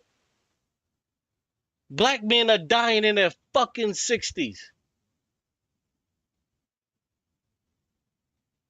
You go to these other fucking countries, they don't even allow the bullshit that America sells. All of the shit that's in your food, the dyes, the poisons that's in your fucking food, they don't sell that shit to them. They don't sell that shit to them. But they sell it here, and we eat it. We yuck it up. We look at it like this is some fucking great thing. Ooh, Taco Bell, Nachos, Bellows, Tacos, whatever the fuck they want to call it. We eat this shit up, and we love it so fucking much. But it shortens our fucking lifespan. The average motherfucker that turns 40 to 45, we are at 90% of a fucking heart attack. The moment that you turn fucking 40, your rate of heart attack goes up to fucking 90%. But everybody else around the fucking world, these motherfuckers is living to 75, 80, 85.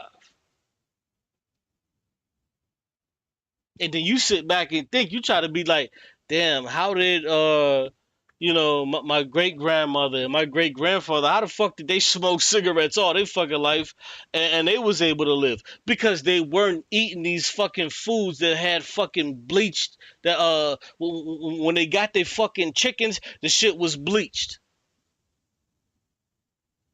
with chlorine. When they got their fucking food, it didn't have red 97. It didn't have 654. It didn't have all of this shit in it. Because they killed the fucking pig, they cleaned the bitch, and then they gave it to you. They cleaned the fucking chicken, they killed the chicken, they cleaned the chicken, and they gave it to you, and you ate it. But now, with mega corporations, these motherfuckers send the chickens, the pig, the beef through chlorine. They put it through all of this motherfucking dye. The steak you eat. Why the fuck is this shit so red when you fucking go get it from the goddamn grocery store? It's not supposed to be that fucking red. It's because of the dye that they're putting in it. This is why America doesn't sell shit to other countries, but other countries sell their shit to us. America is one of the biggest imports of fucking chickens and beef. Why the fuck is that? Why is that? The reason why is because A, we don't even have enough fucking farmers to do this shit. Because we got so many motherfuckers trying to be data analysts, trying to go into coding, that we don't even have farmers. If you want to, man, bro, stop it. Stop it. None of this shit makes sense to a person that understands this shit. Niggas gotta fucking wake up and understand this, bro. They give us this fucked up ass shit. Only in America that we have to eat all of these fucking dyes. Only in America that we have to put our chickens through fucking chlorine and all of this other shit. Only in America. In Japan, Norway, China, they kill the fucking chicken, they clean the bitch, and they sell it to you. There is no huge fucking corporations to where they dip them in chlorine and then come out and then niggas chop it up to give you wings and all of that shit. No. Why the fuck is it, do you think, that our life expectancy is going down? Why is our life expectancy going down? Niggas can tell you, man, look. My auntie and them, shit, she smoked cigarettes, she ate pork, all of this shit for 80 years, and she lived to be 92. But to us, nigga, after 40, you done caught 1 or 2 heart attacks, you got stents in your shit, all of this shit. This is what's happening. This is what's happening to people. You got stents in your shit. Oh, man. And people want to look at it like, oh, well, you know, it's just that we've actually, you know, come a long way when it comes to medical bullshit. Why is it that these people would be able to smoke cigarettes? Why is it that these motherfuckers were able to eat pork, all of this shit for all of their fucking lives? It's because the shit that they were eating didn't have the fucking toxins and the fucking antibiotics that we have.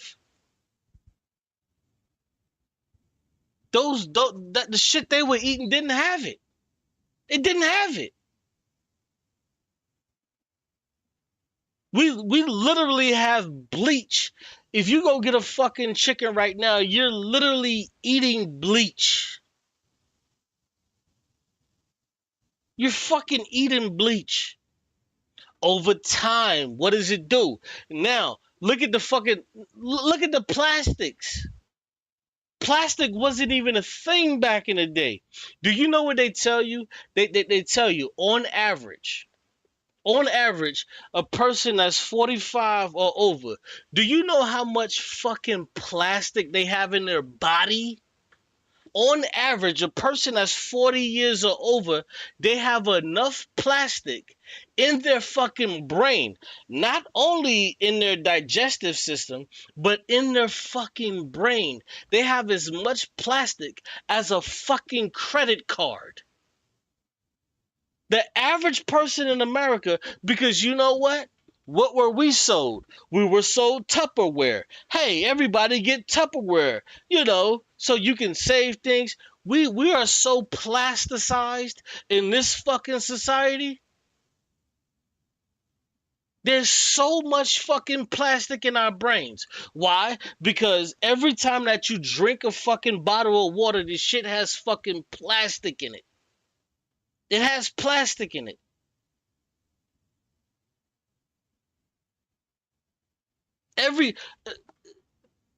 The plates that you have, fuck it. I don't want to use the ceramic plates. Let's use the plastic shit. Yo, you have all of this plastic in you, and motherfuckers don't even know this shit. These companies are not saying, hey, you know what? Shit is fucked up. We made a bad move. Let's just stop selling plastic. Fuck the bottled water shit. Let's stop that. Let's try to do something better for the people. Fuck no. When you look at all of the fucking pesticides that they put in the fucking water, the rivers, all of this shit, are they saying, hey, you know what? Let's stop all of this shit because, it's killing our people. No, they don't give a fuck about you. You're just a number. You're just a number. You're just 100,000 out of the fucking million that died from this shit. And in another 2 years, there's going to be another 100,000 of you motherfuckers that die. And then in another 2 years, there's going to be another 100,000 of you motherfuckers that die. Clear. They don't give a fuck. Why would these people, these capitalist companies, give a fuck about you? They know what's in their Sprite. They know what the fuck is in their Coca-Cola. You're the fucking idiot that don't know. You're the motherfucker that's hooked on Sprite. I remember I used to date this girl, right? She was hooked on Sprite. No, my bad, not Sprite. It was Coca-Cola. She was hooked on Coca-Cola. Like, no matter where we went, go to kick it, she would always either stop by the corner store, whatever, always get a motherfucking Coca-Cola. I didn't think this shit was real. I'm like, how the fuck can you be hooked on Coca-Cola? The same shit that we think about, how the fuck can you be hooked on shopping? How can you be a shopaholic? As a kid, I thought, like, this is the dumbest shit ever. How the fuck can you be a shopaholic? We had crackheads running the fuck around, but my dumb ass, I'm sitting here asking how the fuck can you be a shopaholic when there's crackheads running around? Duh, you can get hooked on anything. I ain't know no better. I'm dealing with this woman and she was hooked on fucking Coca-Cola. I couldn't get no goddamn head if she ain't taking Coca-Cola. She would be shivering. Now, you know what? It's people that have this coffee thing too. They gotta have coffee. It's one of these things. Listen, they've hooked us on this shit. These motherfuckers have hooked us on this shit.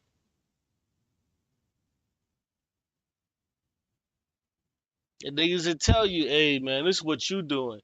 You're the one that's wrong. You're the one that's bad. You're the stupid nigga that's hooked on it. Yeah, okay. Treatment for yourself or one of your family members. How much would I pay for it? Say you have cancer and you have an 80% survival rate with chemotherapy and less than 10% without it. How much would you pay? Yeah, my bad, man. That was a long ass sidebar. I apologize for that shit, bro. I'm sorry. That was a long sidebar. I apologize for that. But shit real. Whatever it takes, right? Sure. That's a situation of inelastic demand, when the amount that you're willing to pay is not based on the value of the service, because your life does not have a finite value. In the US, 66.5% of all bankruptcies are because of medical debt. In most other developed nations, that number is way lower, if not zero. And Right. When you look at other developed nations, in America, 66% of people go bankrupt due to medical issues. In other countries, first world countries, it doesn't exist because Medicare is something that's a human right and it's given to you. Only in America that of all of the bankruptcies, 66% of this shit is because of medical. In every other country, when motherfuckers go bankrupt, it's some other shit. But in America, it's because of fucking healthcare. You want to know what happens? This dude is, his wife, she developed some kind of shit up under her tit. It lumped up, it metastasized. Now, he's looking at it like, yo, I've been paying $600 a month for this shit, and then now you telling me that the coverage and the care that I have, it doesn't cover it? They're gonna tell her, no, it doesn't cover it. So you know what he's going to do? He's gonna take, for the 40 or 50 years that they've been saving money, they're gonna take all of their savings out just so they can get a doctor. Just so they can get a doctor, tell them what it is, and that's $30,000. That's $30,000 just for a doctor to tell them what the fuck they already know. And then subsequently, if they ever want to fix this shit, now you got $100,000 price tag on trying to get rid of that lump, that fucking cancer that's in her breast. Now, what happens if they fuck up and they don't scrape everything out and they just leave one of those fucking cells? What's going to happen? It's going to come back. It's going to come back. So guess what the husband and the woman's and the wife is going to do? They're going to take every bit of money they got to save the life of this fucking woman. This is why people go fucking bankrupt. This is how and why they go bankrupt. But in these other countries, they don't have this problem. Because if you're living in one of these other countries, you find a lump under your shit, the doctor notices it, okay, sets you up with the particular surgeon, whatever if they have to put you on chemo, whatever, they'll put you on chemo to keep your shit at bay. And then boom, when they get a chance, even if it's 4, 5, 6 months down the line, boom, they're gonna do the surgery, try to scrape out as much as they can, try to make sure everything works out. And then as long as it doesn't come back or metastasize, you're good. But in America, nigga, no. You finna pay $20,000 just to get that. And then you're finna pay another $60,000 just for the doctor to scrape shit out. And then the chemo, that's $10,000 every time you fucking show up.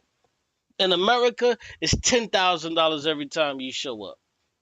This is why there's so many people that don't go to the fucking doctor. Especially black people, nigga. We ain't going to the motherfucking doctor, nigga. We ain't going to the doctor. We know we can't afford that shit. Only time black people going to the motherfucking doctor is when we finna have a baby or whatever the fuck. And then, nigga, now we just gonna have to hold that $60,000 in that shit, nigga. We just gonna hold it. We can't afford it. This is what happens.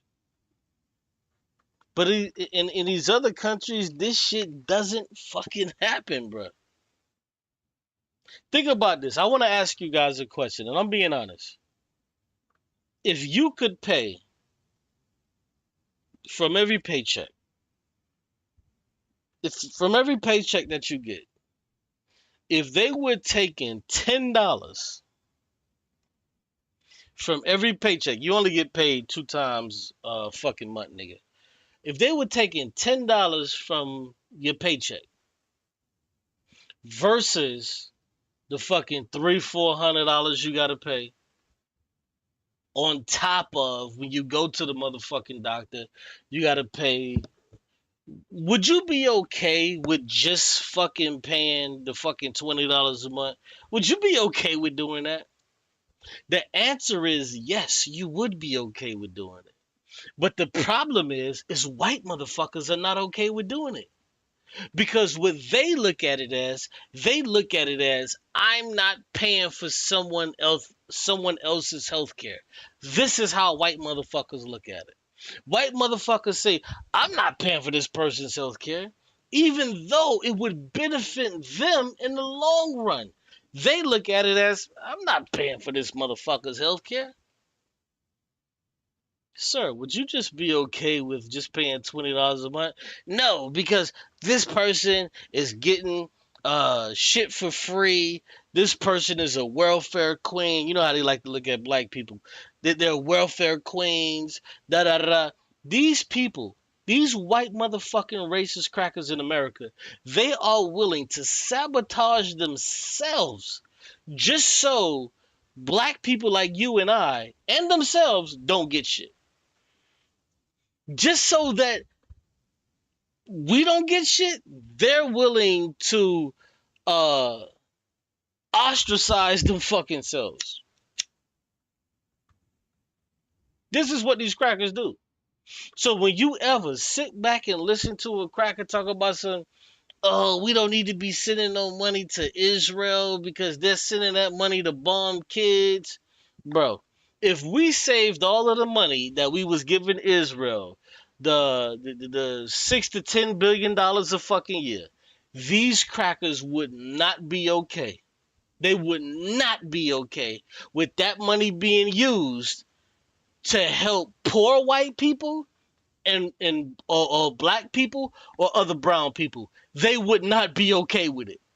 These same fucking grifters that are talking about, oh man, why we gotta send all this money to Israel, man? No, these are just motherfuckers that just hate Jews. These motherfuckers are just anti-Semites. That's just all who they are.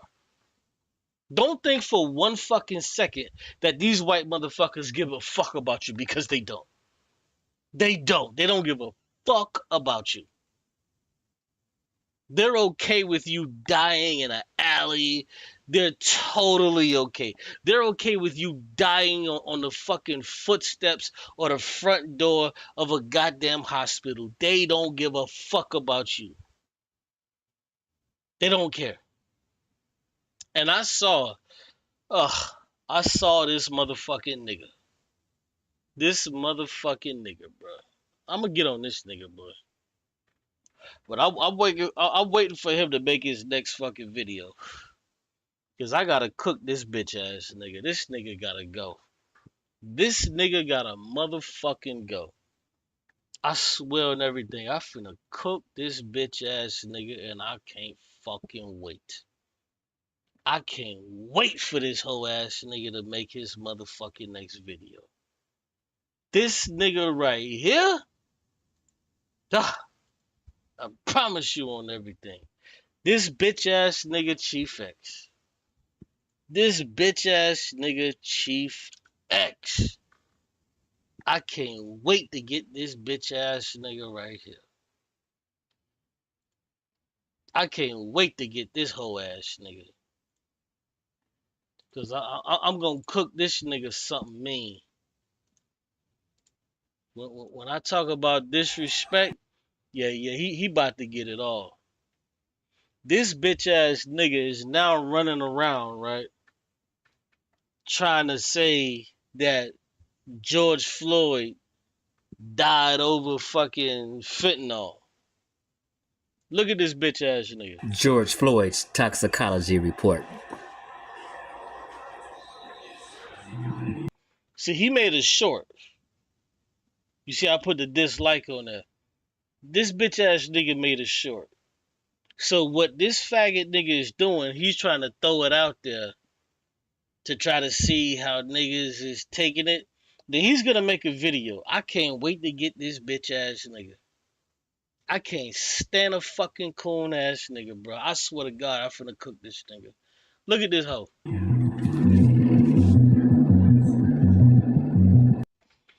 This nigga is trying to make it seem like George Floyd just died because, fentanyl. Watch this shit.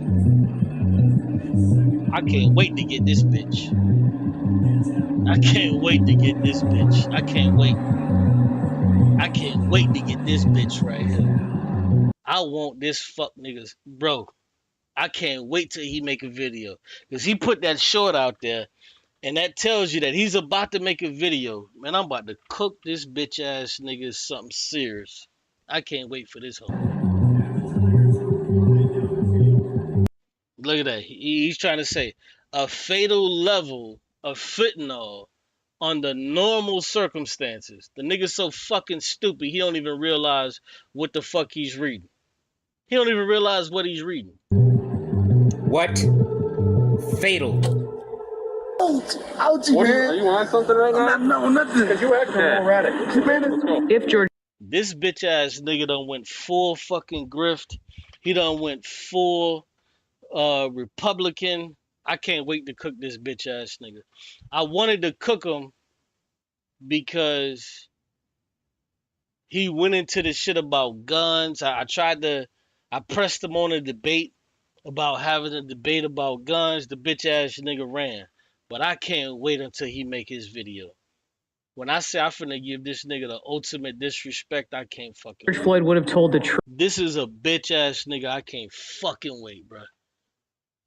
Because he put this short out here. Wait till this motherfucking nigga put out his video. Truth about fentanyl and methamphetamine. Could that have helped to save his life? Yes, it could have. That's proven by what happened the year before when he was arrested by Minneapolis police, and he was... The year before he died, he was arrested and he was swallowing dope and had... So what, nigga? So what? Oh, I can't wait to get this bitch. I can't wait to get this little fucking 5'4" whore. I can't wait for this motherfucker. I can't wait go to the for this hospital. bitch. Tablets in his mouth. This little motherfucker is on my radar, bro. I'm telling you.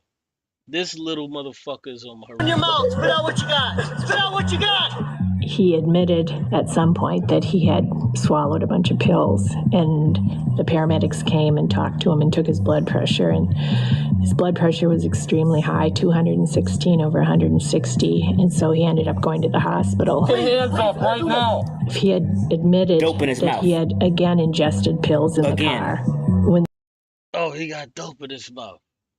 This piece of shit, Chief X, has bought into all of this right-wing shit. This is why this bitch-ass nigga run around toting firearms and all of this shit, talk about the Second Amendment, but don't want to debate about none of this shit, nigga. I'm gonna fucking lay waste to you, bitch. I promise you. they were attempting to arrest him, things could have turned out much differently.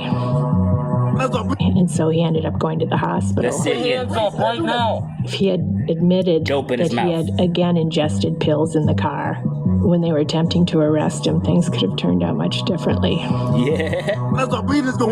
Look, he's laughing about that shit. I can't wait, bruh. I can't wait to lay waste to this fucking bitch ass nigga, bruh. So we know now that the police body camera videos were withheld from the public and even the jurors. What?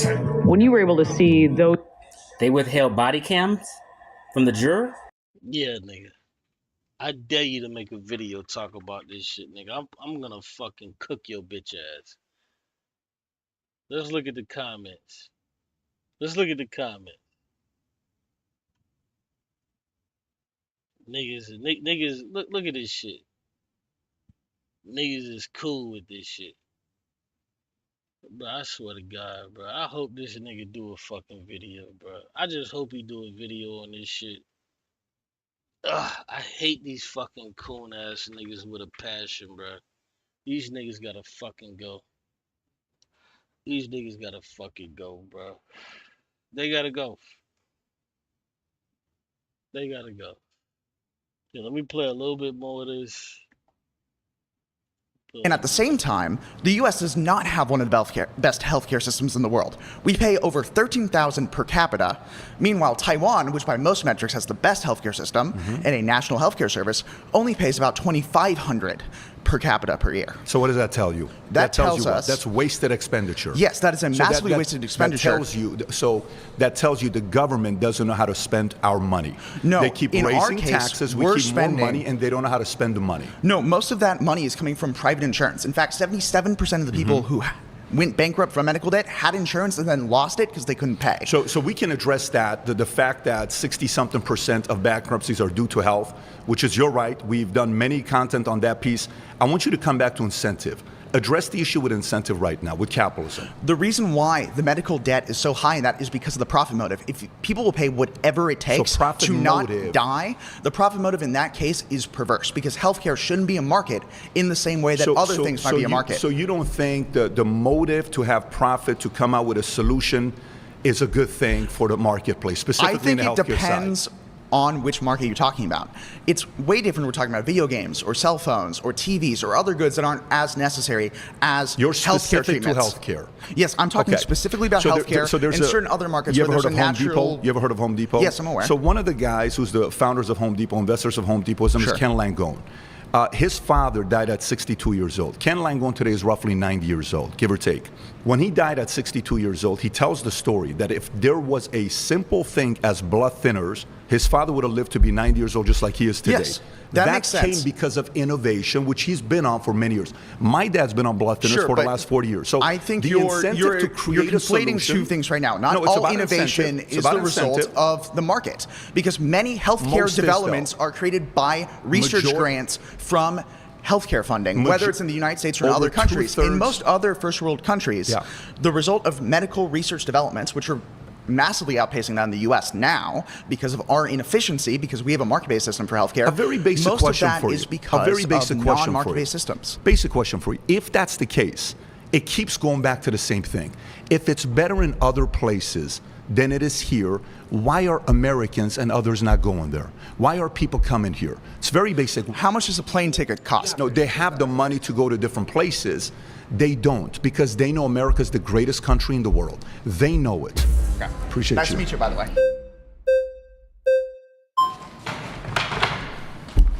Hey, I'm Luke. Luke? Yes. Like Luke. the hat. Good to meet you. Oh, thank you very much. Good to meet you too. So I think incentives are exactly the fundamental problem with capitalism.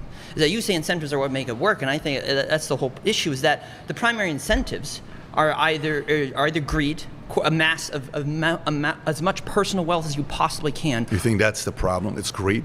Yeah, exactly. And because you're not greedy at all. And like you said, survival. Yeah. Right. The person working 5 jobs, that they're doing that to they wouldn't want to do that if they didn't need to survive. But that's such a horrible dystopian world to live in. If someone has to work 5 jobs just to survive, how did they get there? How much of that is on their decision making? How much of that is on their doing? How much of that is on the market where they're not finding ways to improve themselves? It doesn't matter how much onus is on the individual. We want to create a world. Of course it is. No. See, we want to create a world in which people don't have to earn their right to exist, to live. We live in a country where majority of the world wants to come here. The most important citizenship country is America. Right. People give up their lives to come here. Have you ever lived in another country before? No, not lived, no. Why do you think so many want to come here? I think the people coming here are coming from gang-ridden, corruption-ridden, violence-ridden... You think that's just all it is? You think I came from a gang-ridden in Iran? I lived there 11 years. I think the majority of... Certainly coming from South America. Most people come here because what you're doing to me... You're sitting across from me right now. Right. Millions of people are going to watch this. In America, you can call me out. You can say whatever you want. Right. Nothing's going to happen. Right. You're free and safe here, right? Sure. Freedom of speech is nothing to do with capitalism. You can't do that in Iran. Right? Of course it is. There's a lot of elements with America. You're talking incentive. The amount of benefits America offers against other countries, it's so much higher, where somebody with big dreams, incentives, they're willing to come and say, I want to come to America, please let me in. And some come and take advantage of it. But to say the individual that's working 3 to 5 jobs, if you do that for a season, if you do that for 2 years, if you do that for 5 years, fine. If you do that for 20, 30 years, you're doing something wrong. But the point is, life, liberty, and the pursuit of happiness, right? Those are the inalienable rights. We shouldn't have to earn those rights. We shouldn't have to earn the right to health care. You do have to earn it. Earn the right. No. Because actually, we just want to live, exist. We can't work our blood, sweat, and tears just to survive. That's a horrible dystopian world that we live in right now. No, then what do you think we're here for? To just sit around and play video games? We're what do you think we're here for? To sit around and watch TV shows? We're here to sit and watch cat videos? What do you think we're put here to do? We are here to create a prosperous community, to lift everyone up. How do you create a prosperous community? How do you create a prosperous community? Matter of fact, for you, how have you positively impacted a community? I guess volunteering, food banks, volunteering food. I appreciate you for doing that. Have you created jobs for others? Created jobs? No, I wouldn't say Why so. have you not? I haven't had the ability to do so. Do you think it's easy or do you think it's hard?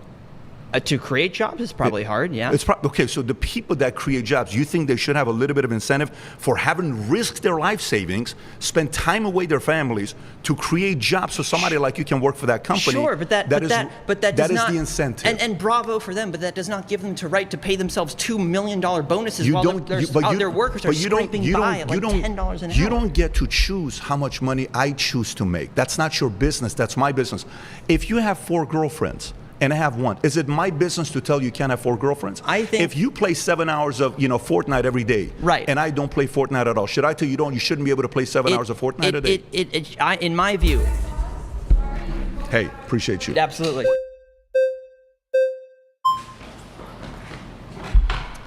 How are you? What's your name? Zena. Zena.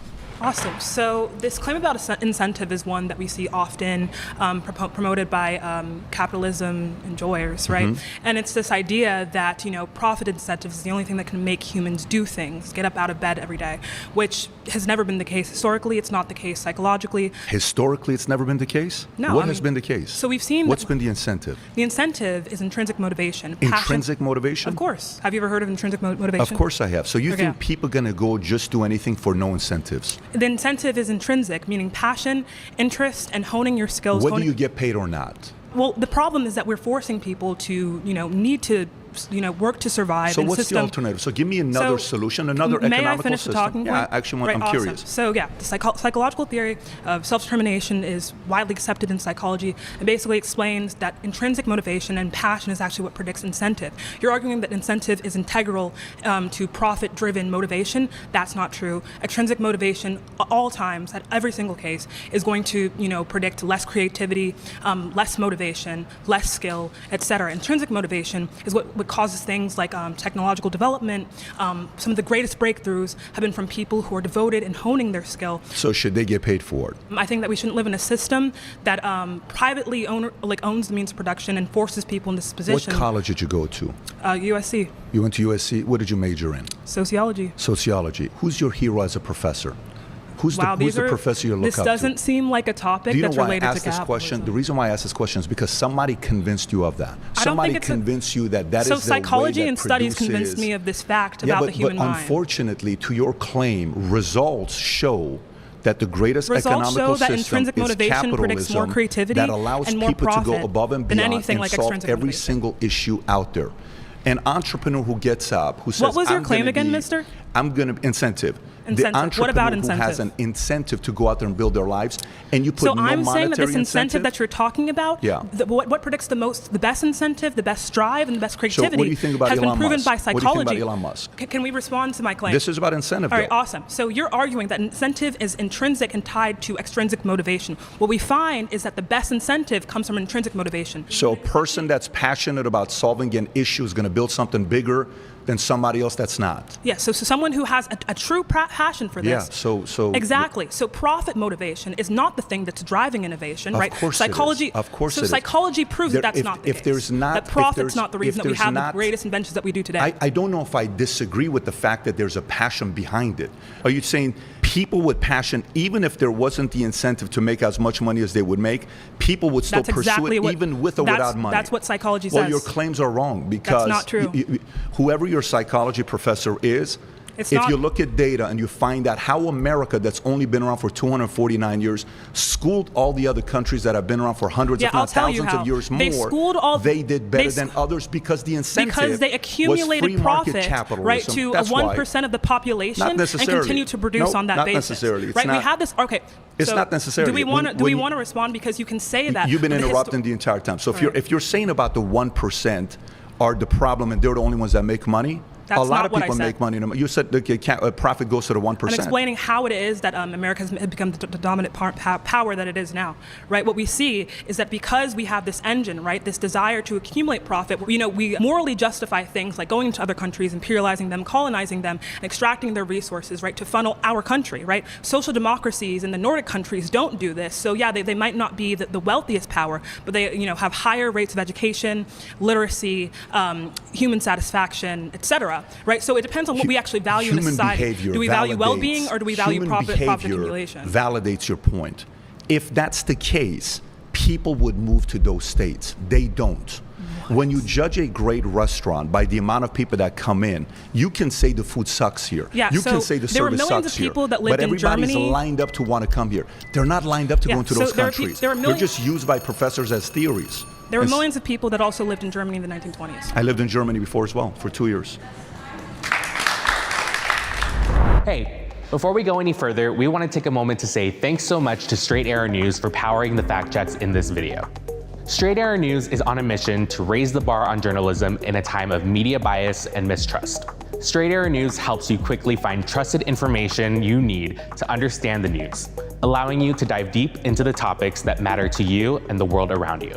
Their work is trying to break the bias bubble, helping you understand how every side of the political spectrum is reporting on a story so you get a full picture of the news. That's why we're so happy to be partnering with Straight Arrow News. They deliver the facts, unbiased, balanced, and designed to make sense of a complex world, getting you the clarity you deserve.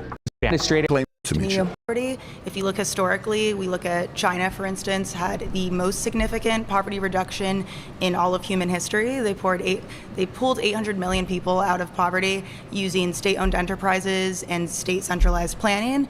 They did work with the capitalist system, but they did it, most of it was done.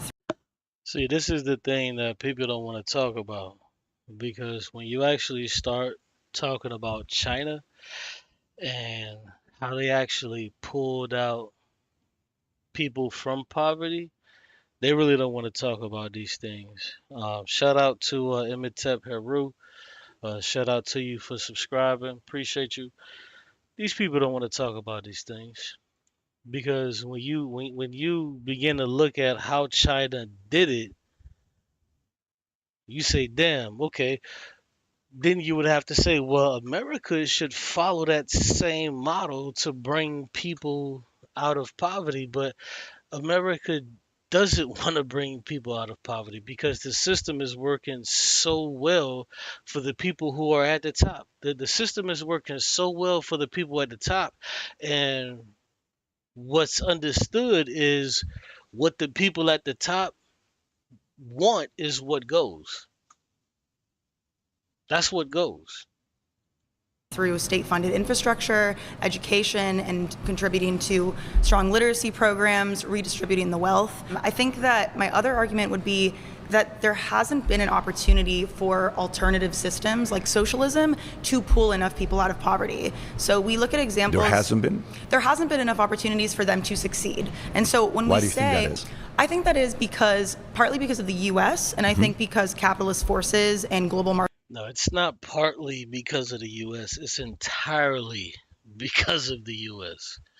We can look at our leaders from South America. We can look at our leaders in Africa, and everything is always the same. You have America, intervening with other countries' business, because see, America likes to push this shit and say, well, things should be democratic, even though democracy is bullshit. In America, we don't actually believe in democracy. America, we don't believe in democracy. That's fake. Democracy is fake, and America knows that, because if you actually understand the powers that be, you understand that we've never had a democracy. Democracy doesn't work. Democracy, especially here in America, is fake. So what China did is they stopped playing with the bullshit. They stopped playing with it. What Russia did at the turn of the 19th century, they stopped playing with this shit, because democracy is fake. Because right now we have this so-called democracy, and we have half of the people who are maggots, MAGA, Make America Great Again, all of this other bullshit. They actually believe that if they vote in a particular person, that things would be better for everybody. But MAGA doesn't want things to be better for everybody. That's not what they want. That's not what they want. They want things to be hurtful, harmful for people that they don't like so their lives can be better. But they're so fucking stupid that they don't understand that their quality of life depends on other people. They don't get it. So democracy is fake. A lot of these other countries, they get it. A lot of these other countries understand that democracy is not real. So they just said, hey, you know what? We're going to put someone in power that understand what's going on. And if this person that's in power is doing what the people want, then we're going to ride. We're going to rock and we're going to ride with it. Shouts out Cuban Crisis. If you look at, and I got to say this, if you look at a lot of the people that came from Cuba, if you look at a lot of the people that came from Cuba, if you look at a lot of the people that came from Russia during the Cold War, if you look at a lot of the people that came from China, these people came from places that things were actually going on well for them. But what you had was you had the United States that were entering in their affairs, especially when you talk about a place like Cuba. Because see, this is something that America does that a lot of people A, don't know about, and subsequently B, they don't talk about because of A, they don't know about. So you will have a place, right? You will have a place to where they democratically elect a leader. The leader says, hey, we have this natural resource to where it's such an abundance to where we want to nationalize this particular resource. It's in demand, and if we nationalize this, everybody can live good. Not well, not great, not stupendous, but everybody can live off of this shit. What America does, they begin to do what?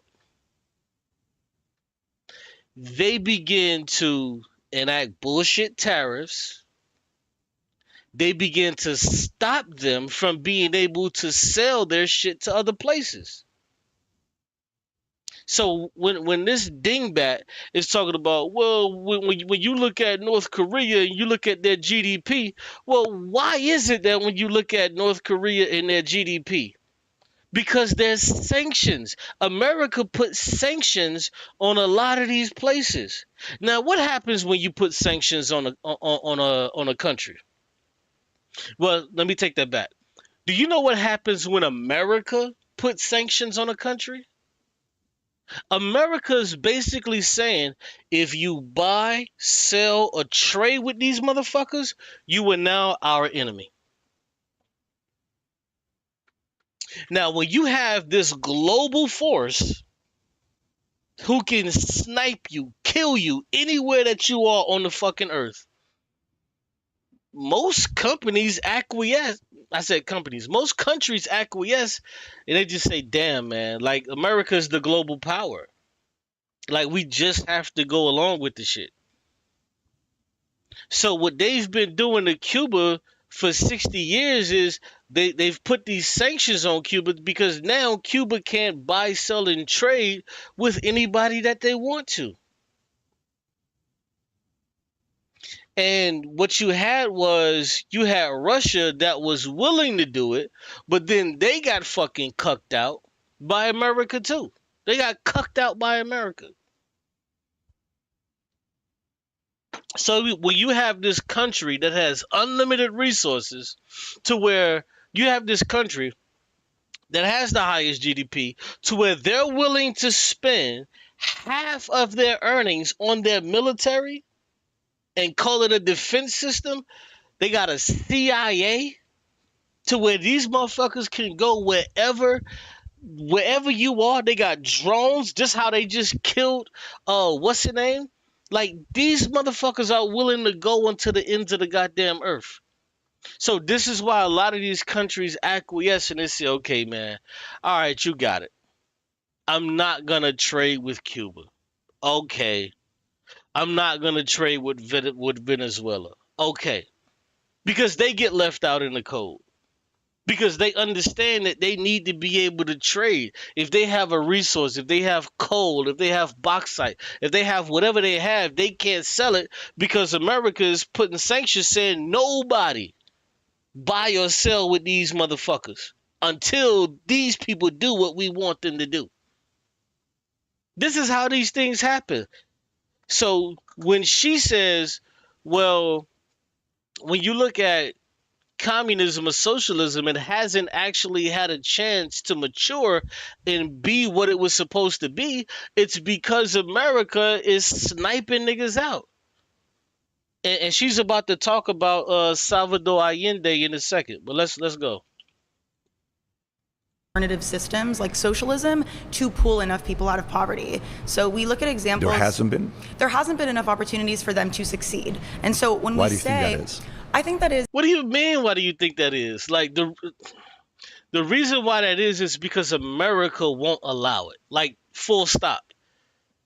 Like, there's nothing to think about.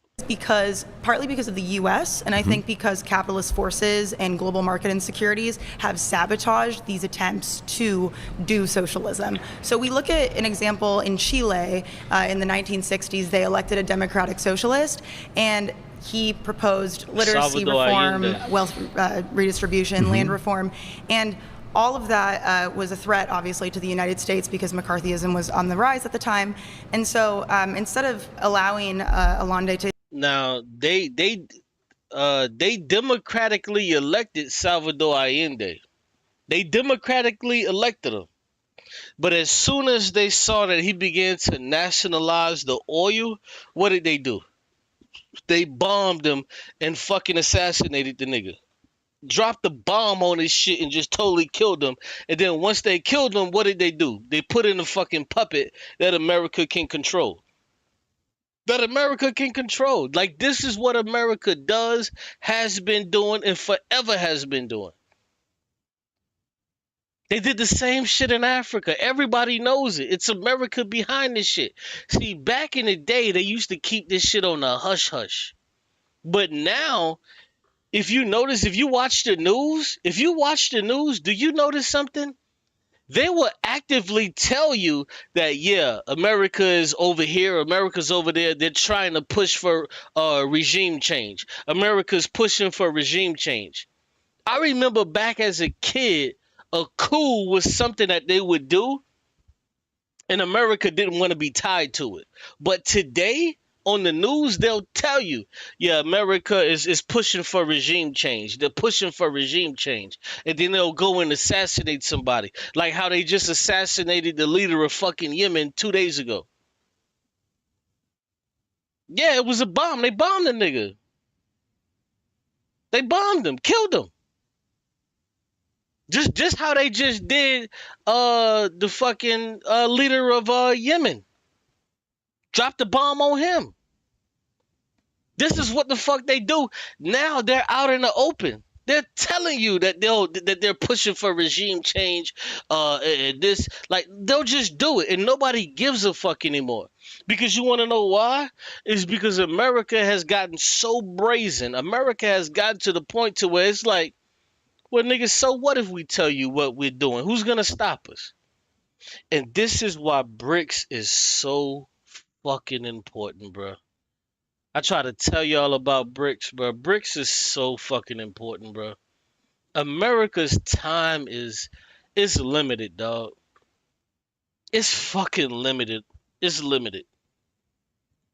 To have a chance with that, the U.S. Orchestrated a CIA-backed coup to take over and to have a military dictatorship that led the country instead of Hollande, who actually was having a lot of success in reducing the poverty rates before the U.S. interfered. And so I think we look at other parts of Latin America, like Venezuela, for instance, and we look. PBD ain't hearing none of that shit. He don't give a fuck about the coups, none of that. He don't care about none of that. PBD, the reason why you're able to come over to this country how you did and make the money that you make is because the shit that America does offshore. This is why. This is why. Look at President Sheinbaum and what she's doing in Mexico. I got to show y'all that. Give me a second. I'll pull it up. We see the same thing. We see that the U.S. has interfered several times. You know, with Chavez in Venezuela, he was able to reduce the poverty reduction in half in the first decade of him being in office. And look at that.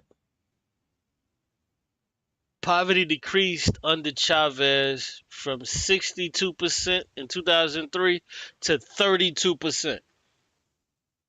They were lifting people out of poverty.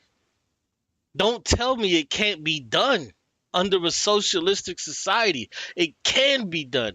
It's just that these movements stay infantile. They stay childlike. It's because America won't allow it. Because the moment that you nationalize the greatest resource that you have and America needs it, they're going to take you out. They're going to take you out. We see right here poverty. Now, see, this is the crazy part. Why would they try to fact check her? Because the moment that they bring fact checks up, they bring these fact checks up to try to say that, you know, you're doing something different or you're saying something different than what the actual truth is. But the truth is that he did bring the poverty down. In 8 years, he brought it down from 62% to 32% poverty. See, they couldn't pull this fucking card with China. China got too big to where they just couldn't do it anymore with China. But in South America, they can do it all day. They can do it all day. China just got too big, too fast to where it got out of control. It was a brush fire. So it says here, poverty decreased under Chavez from 62 in 2003 to 32% in 2011. But look at the bullshit they play. But today, under the system he created and the leadership of his hand-picked succession, Venezuela's poverty rate is more than 90%. What the fuck? It's more than 90% due to inflation that once hit 300,000. Well, why the fuck did this shit even happen? See, these fact checks are bullshit, bro. These fact checks are bullshit. They trying to slander what this woman is saying, but the truth of the matter is, if Chavez would have been allowed to live, go on, and allow people to buy into the system, it would have the poverty rate would have only got lower and lower and lower. It's crazy. And he was sabotaged ultimately by the U.S. and by a military dictatorship. Bro, they never want to hear about the coups, bro. They never want to hear about the coups. Only thing they want to hear is, well, like this dirtbag is saying, well, why isn't people beating down the door to go to Venezuela? Or why they not beating down the doors to go to Chile? Nigga, because America is fucking over these places. They're actively fucking over these places from South America, even in fucking Canada. Like they're actively doing this shit. So that the people that replaced them were actually. So may I respond? It's Sure. a lot of different cases here. So let's thank you for that. Of so course. Let's go China first. Okay, so when you say China was able to recover and because they use state-funded, nationalized systems. So that's exactly what the fuck they did. That's exactly what they did, and they still do it today. 1978, Xiaoping, the leader of China, went to Japan. He saw what was going on with Japan for 2 decades, Every year their GDP was growing by 15%. The economy was doubling pretty much every 4 years. True. They go over there, they say, we got to find a way to compete with Japan. How do they have fewer people but they're beating us? They sit down with their leaders after a few drinks. Not true. Eventually they say, how did you fix your economy to be growing Not the way that true. it is? A capitalistic This is all lies. This shit never fucking happened. This is fake. society that they had in Japan. They asked the question from Xiaoping, the Prime Minister Fukuda, asked the question, how many banks do you guys have in China? Oh my God. He says, we have one bank. He said, it's a nationalized bank? He says, yeah. That's it? Yeah. How many loan officers do you have? Not many. You want to compete with one bank? Yes. He says, if you want to compete with us or others, here's what you have to do. Yo, this is... Let me let him say it, because this is so fucking stupid, bro. Like, this is how you know this dude doesn't even understand capitalism. Like, this is just sad how these motherfuckers get to come on here and lie. Bro, I promise, bro. If they ever have another fucking capitalist shitbag on here, bro, they gotta have some real fucking communists on here that can just diffuse this stupid shit, these lies. Nationalized bank? He says, yeah. That's it? Yeah. How many loan officers do you have? Not many. You want to compete with one bank? Yes. He says, if you want to compete with us or others, here's what you have to do. Oh my you need God. 5,000 banks Bullshit. with 35 branches Bullshit. with 30 loan officers. Bullshit. That's a total of 5.25 million loan officers and a population of 600 million people that are living there. You do that every Bullshit. week. You take 10 applications with these loan officers for small business owners, and you allow the small business owner to compete. This is bullshit, bruh. You know why this is so fucking garbage? This is so fucking stupid. What he's saying is that you have to denationalize your bank just to give out fucking loans to SBOs. Are you fucking stupid? That's not what the fuck China did. China didn't do that. This fucking idiot is trying to tell you that China went over to Japan and was like, damn, how is your GDP growing? How is your GDP growing? No, that's not what the fuck they did. Even if you have a nationalized bank, you can still do the same stupid shit that he's talking about. You can take this one nationalized bank and you can give loans to SBOs, small business owners, and they can do the same fucking thing. But that's not what the fuck they did. In turn, what they actually did was they focused on poor people. So they actually did what damn, what's my man's name? They had a Green New Deal. They had a Green New Deal for themselves. So what they began to do was they began to say, we're going to develop infrastructure. So we're going to develop our infrastructure. And in order to develop our infrastructure, we're going to need people to work.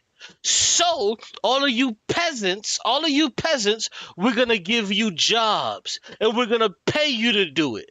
And by us paying you, guess what? We're going to bring you out of poverty by not paying you the wages that you would have made by just selling your wares on the streets. We're going to make sure you have enough fucking money to where you can afford an apartment. So what we're going to have is we're going to have people that's going to build infrastructure with trains and stations and all of that shit. And then what we're also going to do is simultaneously the people that's building these apartments, we're going to pay them.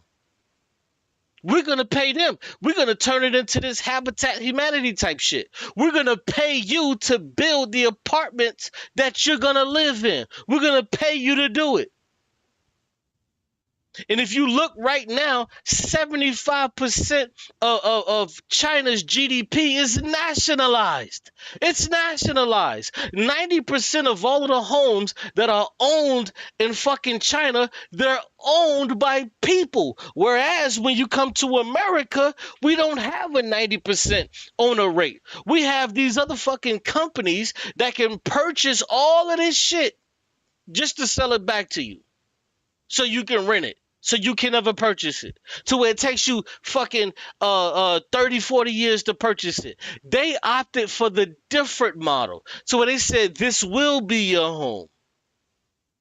You don't have to spend $400,000 to everything that you make for you to own a home. You ain't gotta do that. You ain't gotta do that. Yeah, I get it. It's not a fucking house with a fence and you ain't got all of this other shit. It's gonna be an apartment that you own and it's yours that you can live in. You ain't gotta live on the street. They put people to work. This is what the fuck they did. They didn't go to no fucking banks and said, let's open up 50,000 fucking banks. Well, why? Okay, well, if that's the case, why isn't he opting for America to open up 50,000 fucking banks with 30,000 loan officers apiece? If that's the case, then why shouldn't that strategy fix America? You know, you want to know why that strategy won't fix America? Because it's not true. That's not what the fuck they did. They actually put people to work. For the Chinese, they said, we finna get you niggas to build these railroads. We finna get you niggas to build these apartment buildings. We finna change out a lot of this farming shit, and we're gonna change that into apartments. We're gonna change this shit into homes. Have you niggas that's actually working there, you would actually be able to live there. Unlike America, the niggas that build the fucking homes, these niggas can't live there. There's never been a time that a person in America has built a fucking home that they can actually live in the fucking place that they build. Whereas in China, they did it the opposite. They said the shit that you fucking niggas build, you're gonna be able to live in these places. You're gonna be able to live in these places. This is so fucking stupid. Oh, they opened up a bunch of banks. What the fuck is opening up a bunch of banks gonna do? They did that. China started competing. By the way, in America in the 1920s, we had around 30,000 banks when we were really, competing in a marketplace. In the 80s, we ended up having around 14,000. Today, we 14,000 banks in the 80s. only have 4,100 banks. So today, we only got 4,100. 4,100 banks. But you mean to tell me the way how China lifted itself up out of poverty is because they made 50,000 banks, but we only got 4,100, 10% of what the fuck they have? So America has 4,100 banks, but the Chinese, they had to get 50,000 fucking banks. Are you fucking serious? Do you believe this cockamamie bullshit? This dude's an idiot, bro. In America, that concept of allowing just one bank to compete, it's not going to work. China takes on the idea from Japan. No. Even if they had 50,000 fucking banks, what the fuck are you talking about? If you got 50,000 fucking banks, 50,000 banks, and you're loaning money to people that they can't fucking pay back, what the fuck is the point of the bank? So you're wrong. That's not what they did. They didn't open up banks. They didn't open up banks and said, oh, we're going to open up all of these banks to where all of these motherfuckers get to get loans that they can't fucking pay back. That's what America did in 2008. America did that shit in 2008. And how did that shit work out for us? Every bitch in their mammy was going to a motherfucking bank in 2008 trying to get a loan for a home, and it was stamping, giving everybody a goddamn home. And what happened? The economy failed and flailed. That didn't happen in China. He's lying. He's lying to you people that don't fucking understand what actually happened over there. None of this shit happened. Oh, they opened up a whole bunch of banks and they allowed the banks to compete. No. That's not what the fuck they did. Because if they opened up all of these banks, guess what? Some people are going to be offering homes for 1%. Some's going to offer it for 2%. Some's going to offer it for 3%, 4%. Nobody's going to be able to own a fucking home. That's not how you build a fucking economy. What you do is you give everybody a home. This is what the fuck China did. They gave everybody a home. So much so to where everybody has somewhere to go, somewhere to sleep, somewhere to rest their fucking head. So when they wake up tomorrow, they can go to work. This is what they did. They made sure that in the morning, people had a good night's sleep and they can fucking go to work. That's what the fuck they did. They ain't do no stupid shit about having banks compete with each other. That's stupid. We saw that in America when we had banks compete with each other. When banks competed with each other, guess who lost? We the people. We fucking lost. This is a lie. If I can interrupt you, I mean, I think that they start growing with certain capitalistic philosophies. I think you're thinking about this in very capitalist terms, which makes sense. You're a capitalist, but because it works. That's the idea. Because it's produced the results. You're only thinking about these scenarios in a situation where market mechanisms are in place, and this is the problem that I have with so many capitalists. See, this is so sad. Like, if she actually knew these talking points, she'll be able to just clear this nigga and get him the fuck out of here and tell him he's lying. She would be able to just clear him and be like, bruh, you lying. That's not real. And then she could just cook him. But I don't know who the fuck these leftists, I don't know who these people are. No disrespect to them, but bruh, who the fuck are these people? How do they not know these basic shits, these basic tenets of fucking socialism, of communism? How do you not know this shit? There's never gonna be a fucking time some regular schmegular nigga off the street gonna be able to say to some stupid shit like that to me, a fucking communist. Nigga, how the fuck are you gonna tell me that? How the fuck are you gonna say this shit to me? Nigga, I know what the fuck is what happened, what went on. Nigga, I study this shit. Nigga, you can't tell me some stupid shit like that. Shout out to the sister, you know, God bless her and all of that other shit. But how the fuck don't she know this and wasn't able to just refute him and tell him, no, nigga, that's not what happened. Is crazy. They can't exit their worldview and try to see a world where socialism could be in place because they don't understand the untapped potential of socialism. Man, fuck his worldview. What are you talking about? Why are you trying to see, this is another thing too. I just gotta say it. Listen, man, if you understand communism and if you understand socialism and if you've read Marx, bro, listen, Marx, communism, socialism, it's not no fucking moral argument. It's not a moral argument. It's not about, okay, well, this is right, this is wrong. Nigga, that's not what the fuck the argument is about when it comes to Marxism. Why the fuck are you trying to get a fucking degenerate to have him understand about people like you and me? That's a useless fucking talking point. Marx told you specifically, this is not a fucking moral argument. It's not. That's like trying to sit back and talk about reparations like it's a fucking moral argument. Like we got to sit back and wait for white motherfuckers to feel bad about giving us reparation. Bitch, this ain't no motherfucking moral argument. This is something that's old. It's something that's old. I'm not finna sit back and have no fucking conversation with no goddamn capitalist about how the fuck shit should go and try to make the nigga feel bad and maybe and potentially he could feel my way and maybe want to donate $1 million to... Man, fuck all that. It's not a moral conversation. When you read fucking theory, bitch, this ain't no fucking moral conversation. It ain't got shit to do what the fuck this motherfucker think it is or how he feels what it is. It's fuck that nigga and how shit should go.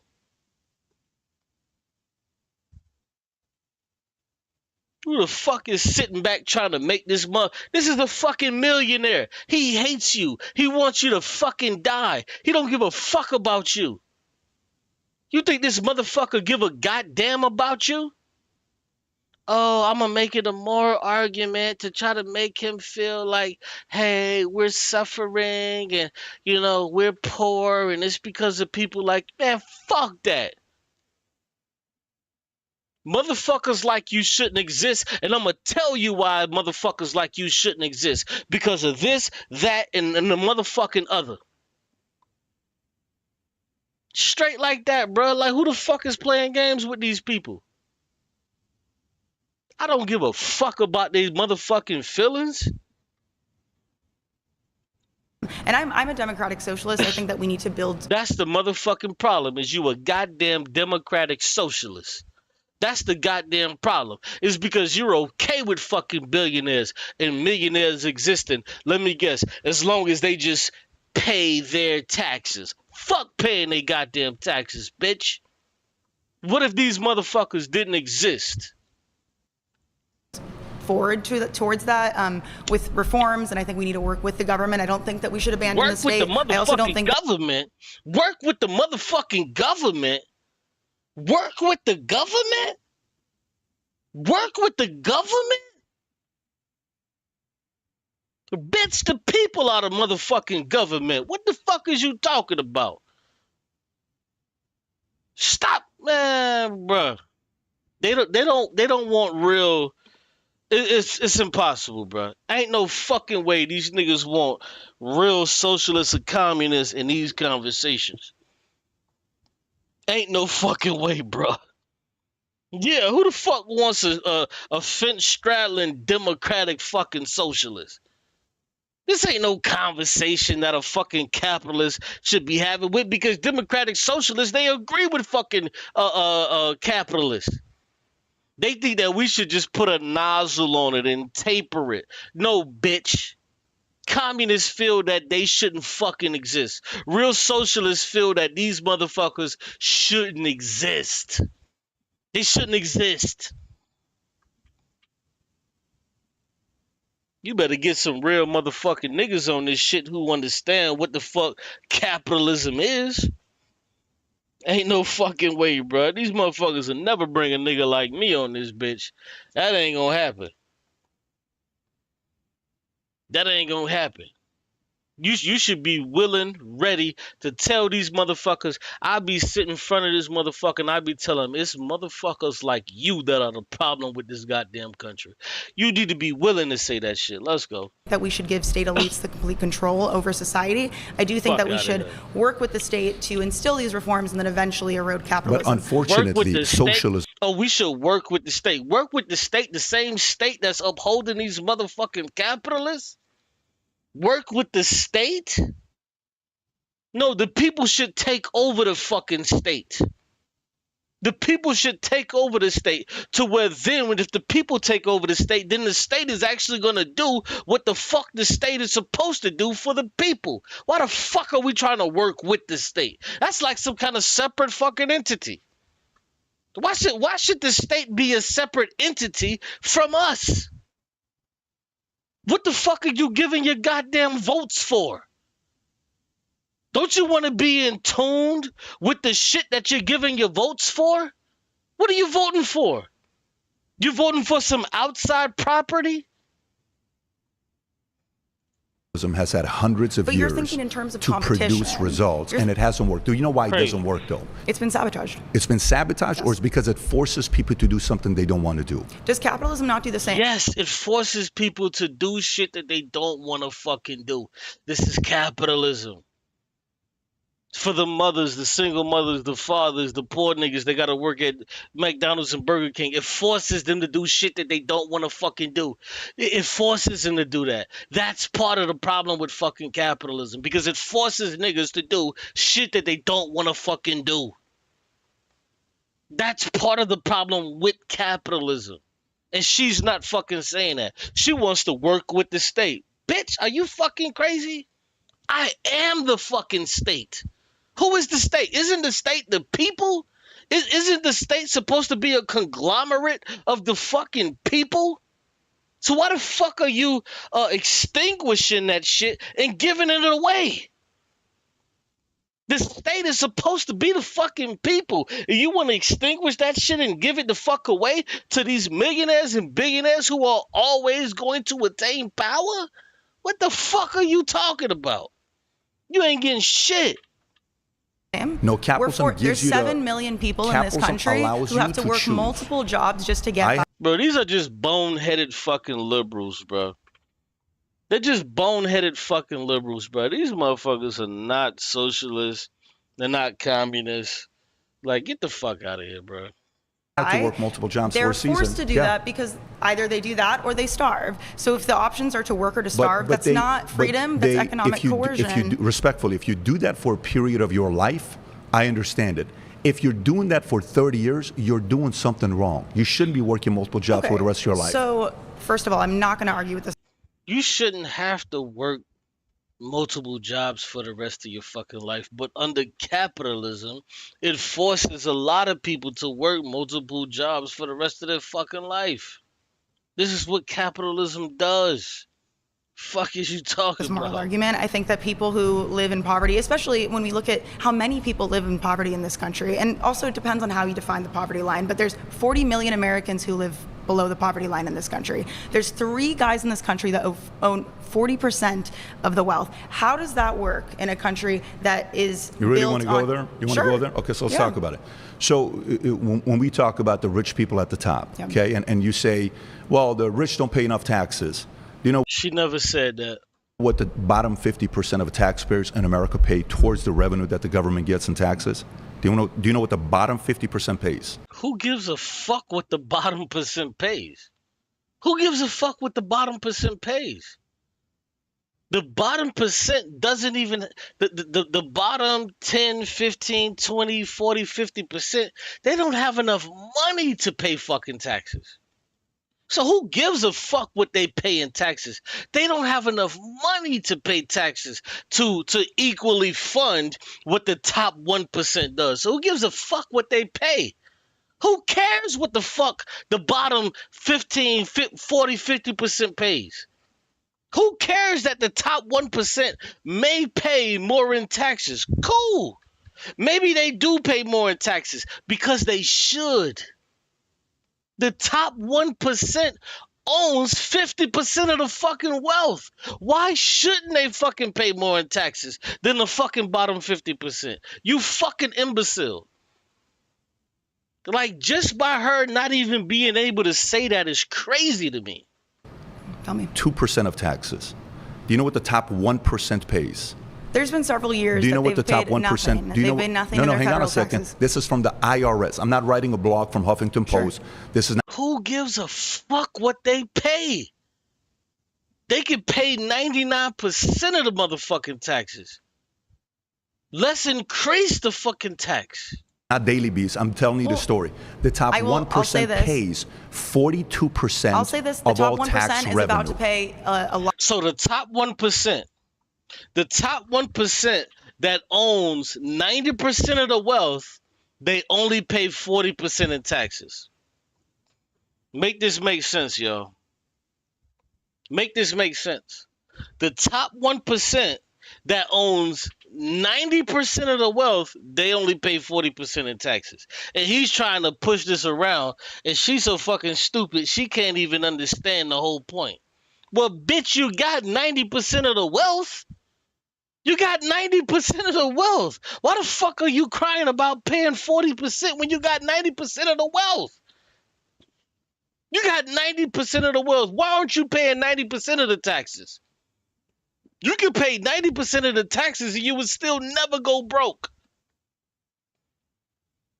For 300-400 years, you would still never go broke.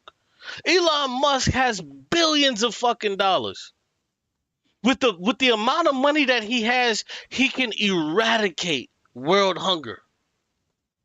He can eradicate world hunger.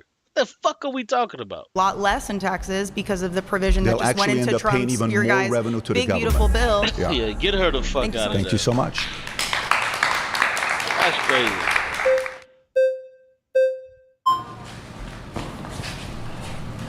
That was fast. Hi, I'm Anne. Anne, good to meet you. Nice to meet you. So I do want to address part of the claim about poverty, but I also want to address what you brought up about like paying taxes. You said the top 1% pays a large amount of taxes. The problem is that the bottom 2 quintiles can't pay taxes because they quite literally have no wealth. Game the fuck over. It's very simple.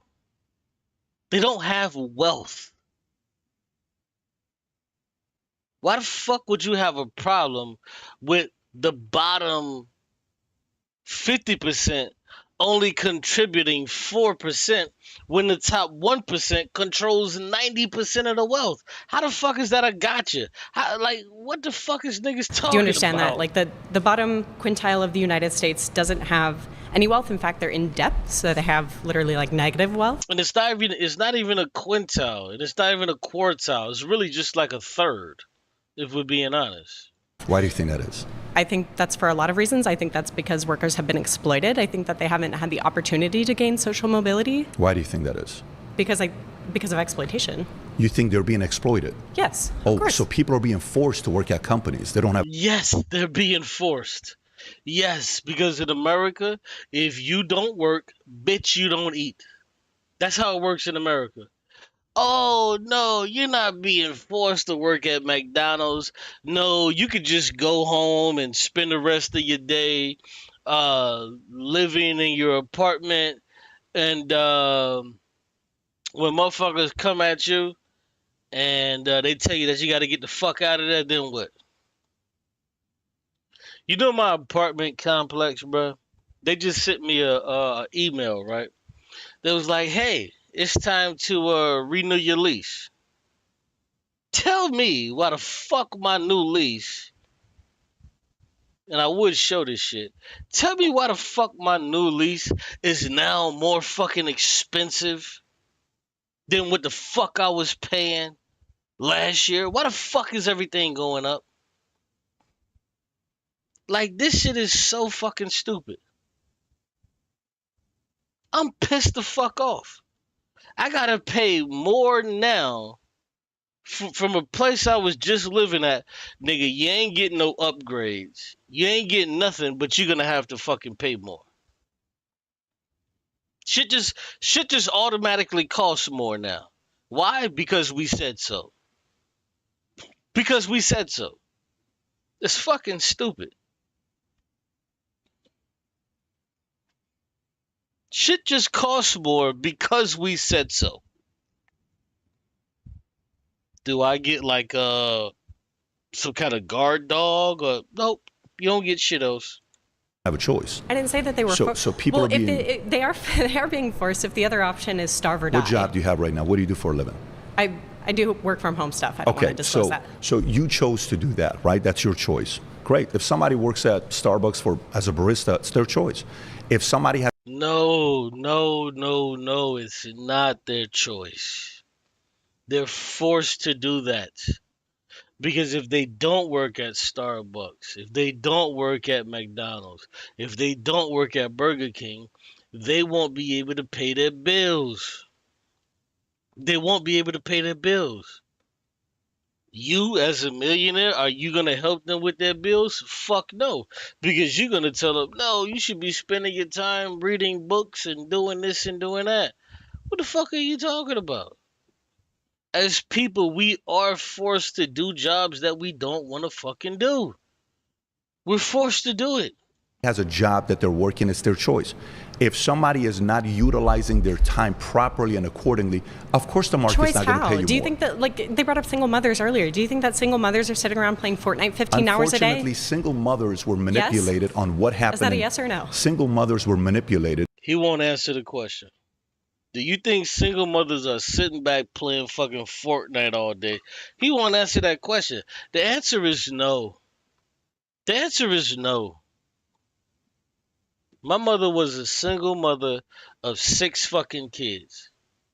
6 unruly, loud motherfucking kids. She didn't choose that life. She didn't spin the fucking bottle and say, hey, you know what, I want to have fucking 6 kids. She didn't do that. And no amount of studying, no amount of this or that was going to change that shit. Things are because the way things are. So if you have a situation to where you're making $200,000-$300,000 a fucking year, is it gonna kill you to pay $20 extra a fucking month to help out people?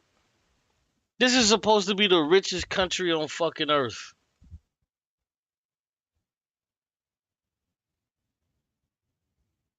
If we were only spending half of our fucking military budget, we could do so much more for people. We could do so much more for people. But these motherfuckers don't want to do it. They don't care about you. They say, oh, you're not working hard enough. I got 2 fucking jobs. How am I not working hard? Oh, see, what you should be doing is you should be going to school to be a fucking data analyst. You should be going to school to do this and do that. Why the fuck should that matter? Why should it matter? Why is it that I can't just work the job that I'm working and also be able to pay for my living expenses, my housing, my food, my toiletries, my rent?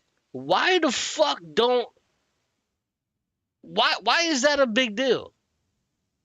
In these other countries, they can do it. You go to China right now. If you're just a person that just sells street food on the side of the fucking street, these motherfuckers make enough. They make enough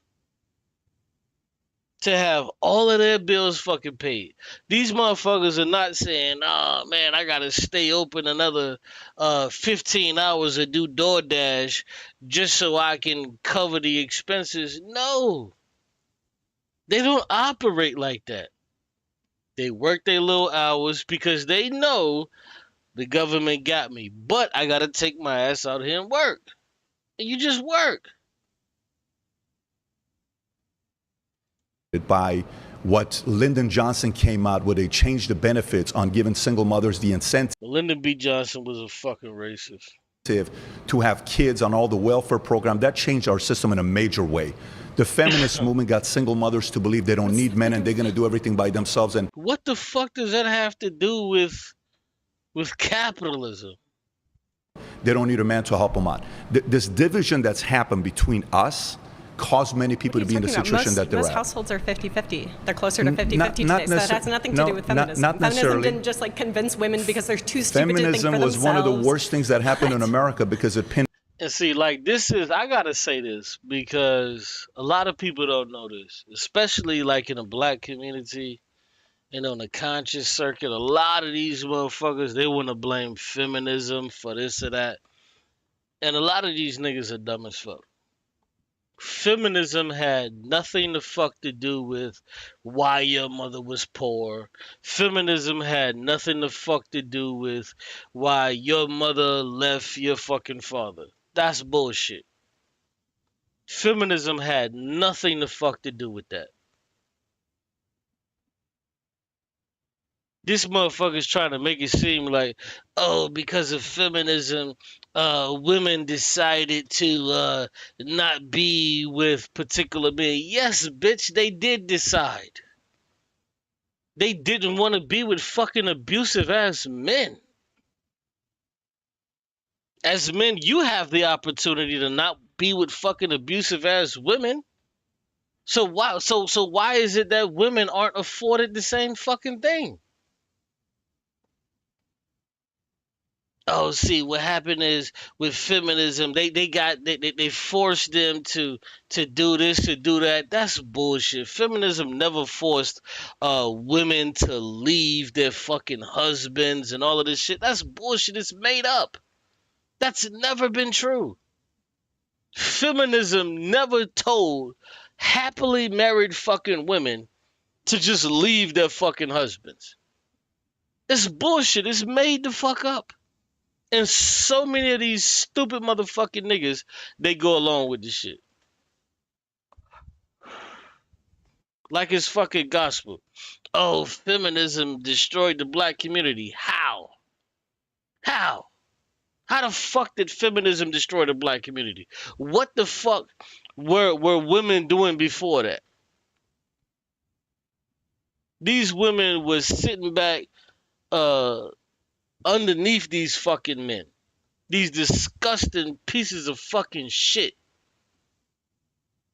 Feminism allowed these fucking women to actually escape these fucking pieces of shit ass motherfucking niggas who's a lot of your motherfucking grandfathers, a lot of your great grandfathers. Them niggas weren't worth shit. Feminism allowed these women to leave those situations. But in situations to where women were having a good time, they were raising their kids, no, bitch. Feminism, especially black women wasn't just waking up saying, fuck it, I'm just gonna do it all by myself. Oh, and I get to get an apartment. Man, women wasn't doing that. That's not what the fuck happened. That never happened. That's not even real. But see, niggas go along with that bullshit. Oh, feminism destroyed the black community. How the fuck did it destroy the black community, nigga? Tell me how. If you one of them fucking dummies that believe that shit, jump on this bitch right now and tell me how the fuck feminism destroyed the black community. By the woman now having a fucking choice on who the fuck she want to deal with, that destroyed the black community? Because now the woman gets a fucking choice and she doesn't have to stay in this fucking household with this fucking abusive, mentally, physically motherfucker that was abusive. How the fuck did that destroy the black community? How did that destroy the black community? Talk to me. Please explain that to me. Feminism had nothing the fuck to do with that. It was your weak ass motherfucking granddaddy. It was that bitch ass nigga that you call your granddaddy who was a fucking sucker that used to beat on your fucking grandmother.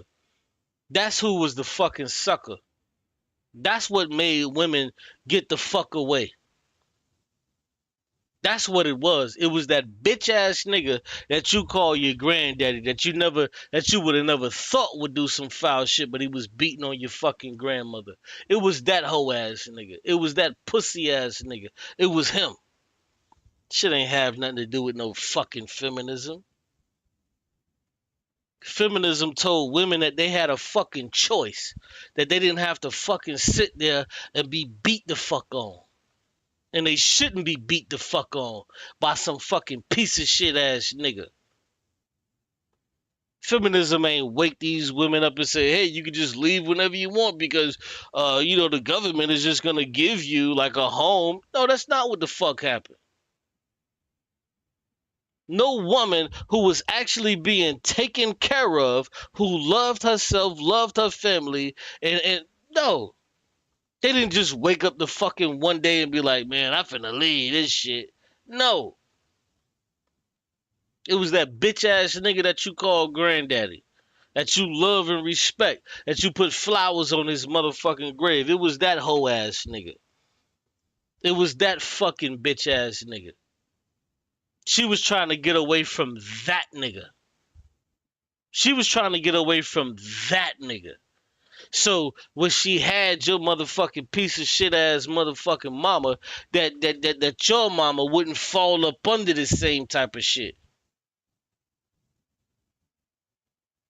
The women that left, they did it for you, you fucking bitch. They did it for you. They didn't want their daughters to have to deal with a fucking man who was a fucking tyrant, who was a fucking piece of shit, who felt like he could control a goddamn woman because she was a woman. That wasn't feminism. That was women under fucking standing that, yo, this ain't how the fuck this shit's supposed to go. Turn that shit the fuck around. Make it to where it's men who were forced to stay in these fucking relationships. Turn that shit around. Make it to where it's men who were getting beat the fuck up, slapped up, and pushed around. To where men couldn't own a fucking bank account. Turn that shit the fuck around, bitch. Turn it the fuck around. A lot of you hoe ass niggas wouldn't be able to live. You bitch ass niggas would probably kill your fucking self if you had to live under the thumb of a fucking woman. You niggas are fucking off your goddamn self. Oh, it was feminism. Feminism. Oh my God, it's feminism. Feminism what?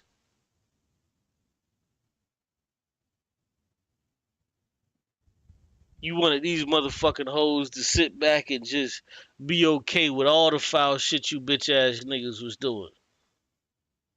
You niggas done had kids, babies, side babies, and all of this shit on these motherfucking hoes, and you thought this shit was okay. You bitch ass nigga, you thought this shit was gonna last forever, huh? Fuck nigga, you thought it was gonna last forever. You was trying to be like the white man so motherfucking much that this shit came down on your motherfucking head, bitch. It came down on your head, and now it ain't cool no more. Now you wanna blame it on feminism, nigga. Bitch, fuck that. It ain't no goddamn feminism.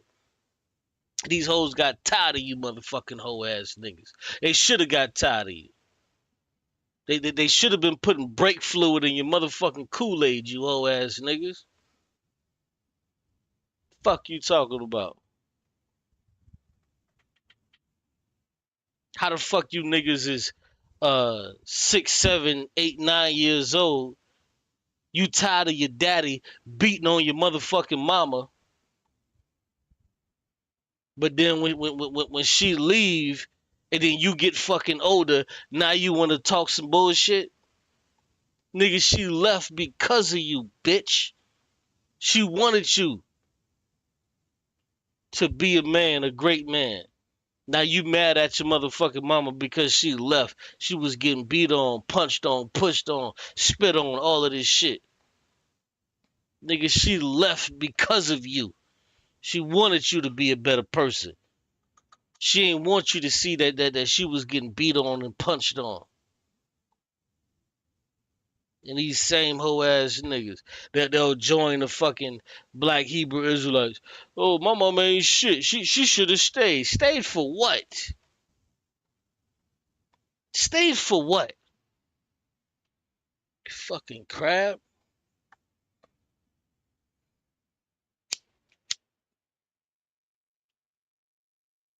If anything, your mama should have motherfucking shitted your ass out in the motherfucking toilet stool, nigga.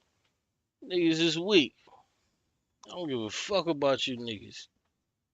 I'll have that debate with anybody about feminism. I'll have that debate with anybody. Because niggas misunderstand feminism. They want to play this bullshit ass game. Oh, women, women are supposed to be under the man. Bitch, shut the fuck up. These hoes ain't got no fucking reason to be under you, bitch. You could barely wipe your motherfucking ass, bitch. Yeah, or probably should have swallowed your fuck ass. You could barely wash your motherfucking ass, nigga. And you want one of these motherfucking hoes to, and then you grow up and you want the bitch that you're fucking with to treat you like a motherfucking child. Clean your table, wash up after you. Shut up. Nigga, you's a fucking sucker. These hoes should be lacing your shit with bleach. Getting you the fuck up out of here. Lace that nigga shit with bleach or some goddamn, get this nigga the fuck out of here. Niggas tired of y'all. Fuck. See, if you understand what feminism did, it fucked up the woman. Nah, bitch, feminism ain't fuck up the woman. It exposed the weak bitch ass niggas that you niggas were, that you always were. It exposed who the fuck you niggas was. You niggas, these motherfucking niggas back in the day wasn't marrying these women and being with these women. Some of them did, but a lot of these niggas was just trying to get some pussy. A lot of these niggas was just trying to fuck, get some pussy, all that old shit. That's what it was. And a lot of women understood that shit. I think my grandmother understood it. You know? I saw this shit years ago. I go to my fucking granddaddy funeral. This nigga got a whole nother family I ain't even fucking know about. I'm like, what the fuck? Who the fuck is these niggas? Whole fucking group of motherfucking niggas I ain't even know about. Living in the same city. We living in the same city. I ain't even know these motherfuckers existed. This nigga didn't even know I existed. I'm like, damn, what the fuck? Crazy shit. I'm like, yo, this shit crazy, bro. I'm sitting back, I'm like, for real? I didn't even know this motherfucker existed, bro. You saying, yeah, man, da da da da, all of this, all of that. I'm like, how the fuck? I'm like, I'm looking at the shit. I'm like, bruh, my granddaddy used to always come through this and this and this and that. Psh, this nigga was doing some whole other shit.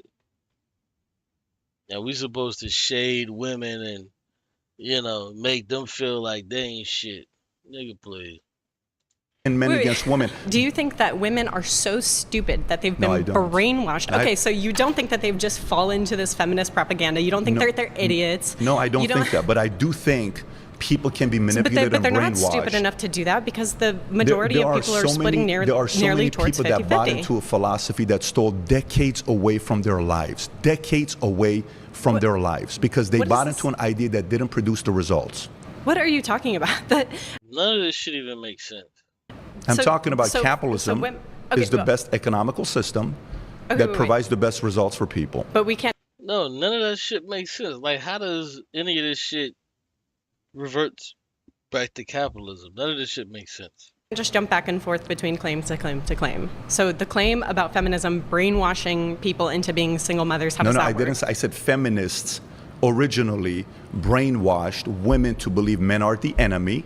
That led to where we are today. Last week reported. What the fuck does that have to do with capitalism?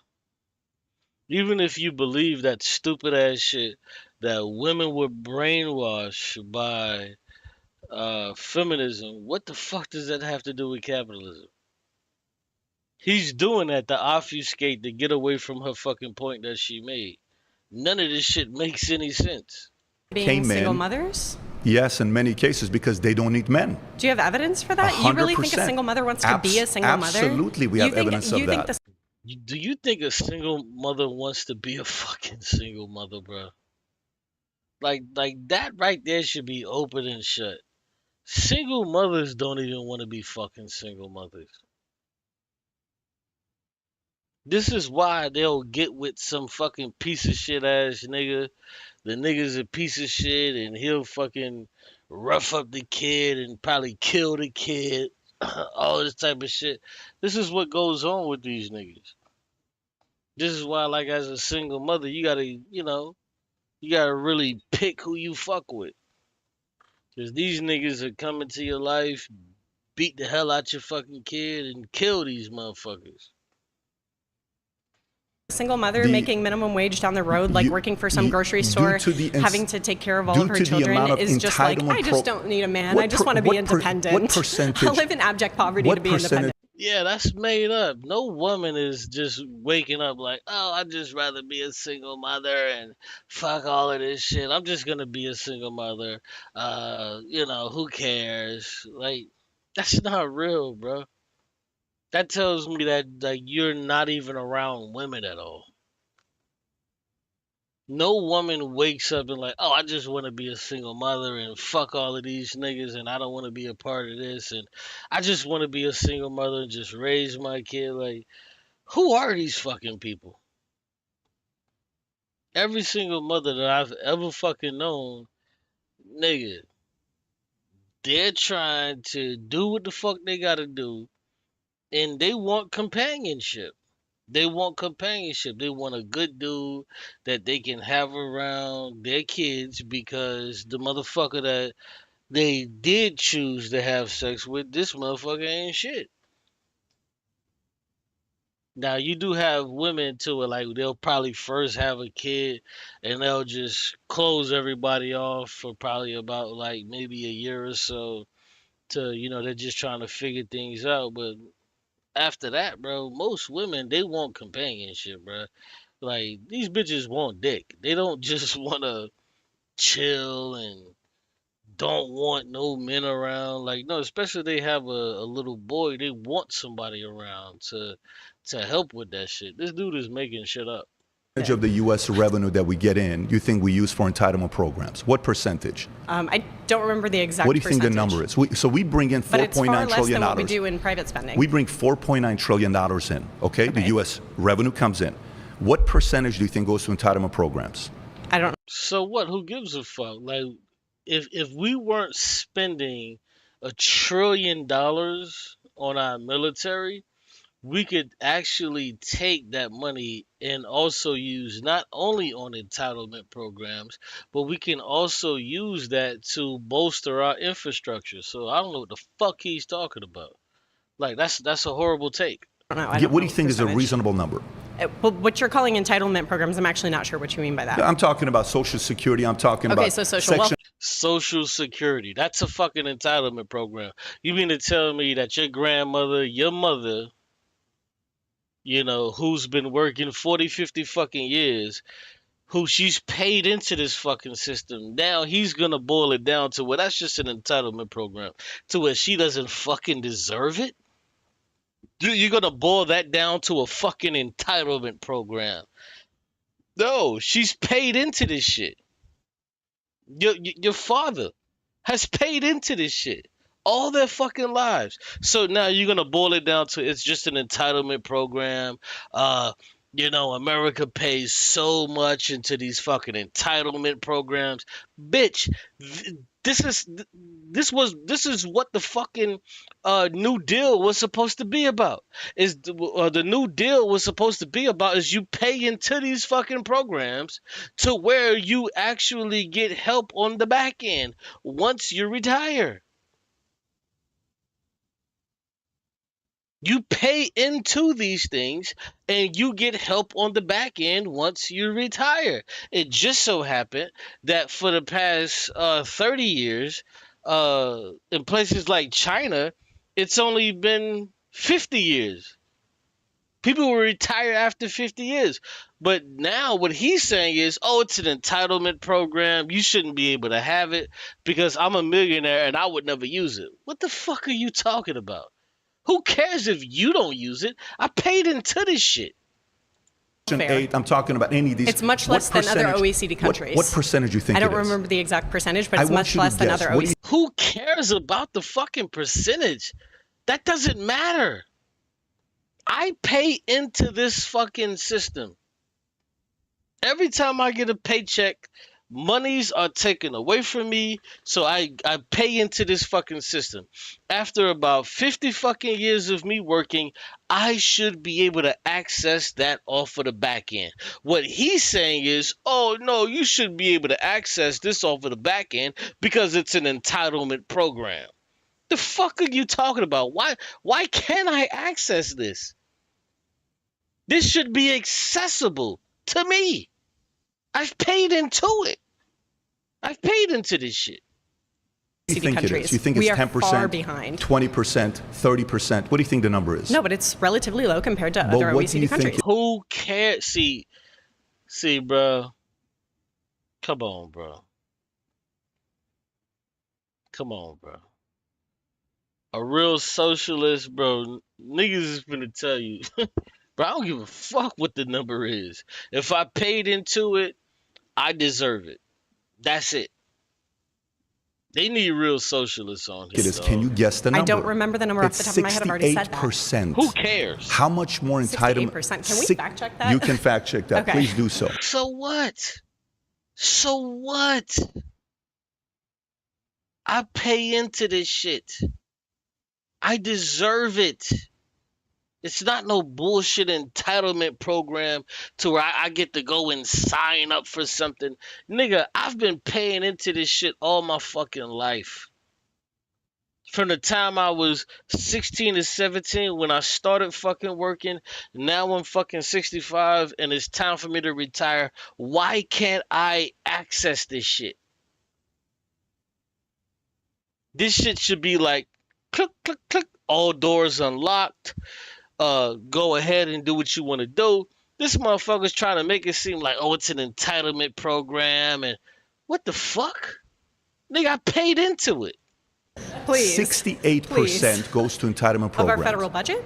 No, of the revenue that comes in, 68%. So the capita GDP. Not GDP. You're confusing the two different things here. Actual tax revenue that we get. Okay, so tax revenue. 68% of it goes towards entitlement. See, she fucking up. She fucking up is because she's looking at, she's allowing him to dictate the narrative.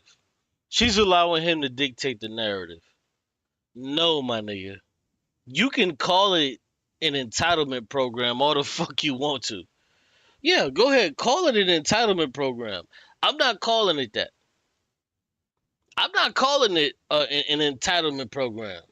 For every year of my life, until it's time for me to retire, they're taking fucking money out of my shit.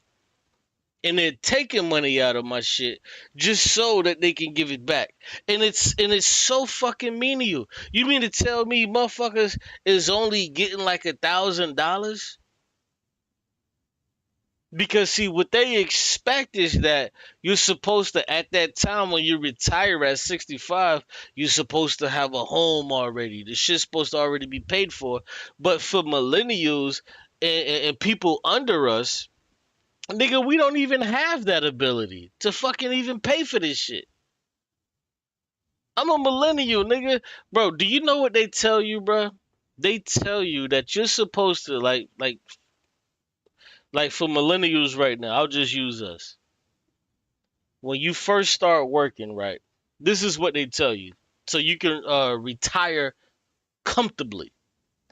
So when you first start working, you 16 to 17, you supposed to be able to put back 10% of your 10% of what you make. All throughout your 20s, you're supposed to be able to put back 15% of what you make. Throughout your 30s, you should be able to put back 20 to 25% of what you make. Throughout your 40s, you're supposed to be able, because at that point, you're supposed to be making enough money to where you can now put back 30 to 35% into your retirement. But the real shit is, when you talk about millennials, niggas like me, bro, do you understand, nigga, your rent is taking up, at a lot of times, your fucking rent is taking up half of your fucking shit. So what the fuck are you putting back? Like, I saw this video, bro. I saw this video with this one chick, and she was talking about she was like, yeah, I'm 39 years old, and I'm $40,000 in debt. Some crazy shit like that. Do you know, I looked at that shit and I was like, bitch, how? I'm like, how the fuck are you $40,000 in debt? I'm like, how the fuck are you $40,000 in credit card debt? I'm like, bitch, these motherfuckers won't even approve me for a $50 prepaid card. How the fuck are you $50,000 in credit card debt? What the fuck have you been doing to where these motherfucking crackers are giving you all this bread? How the fuck are you in this much debt? But it goes back to where it's not even real. For boomers, that shit was possible. For Gen X, they're living on the edge.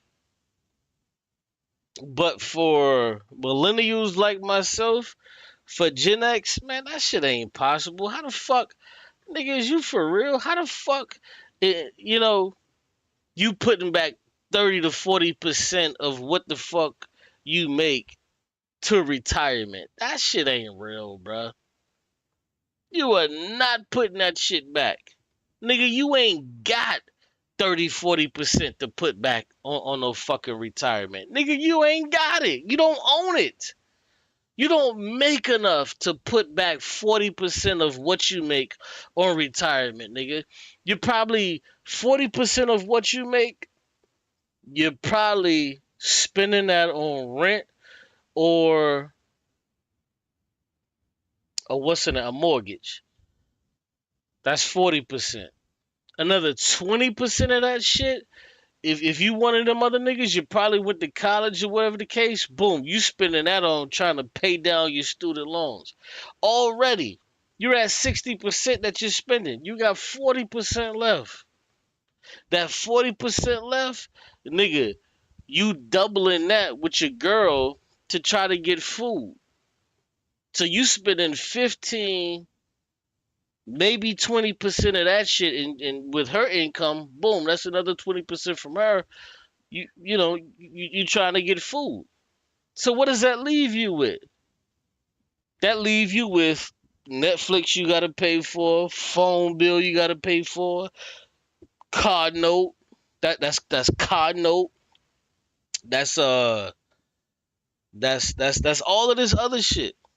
Nigga, you do not have 40-50% of your income to where you can put into your retirement. That's not real. No nigga that's a regular nigga is putting 30 to 40% into his or her retirement. That ain't real, nigga. You ain't doing it.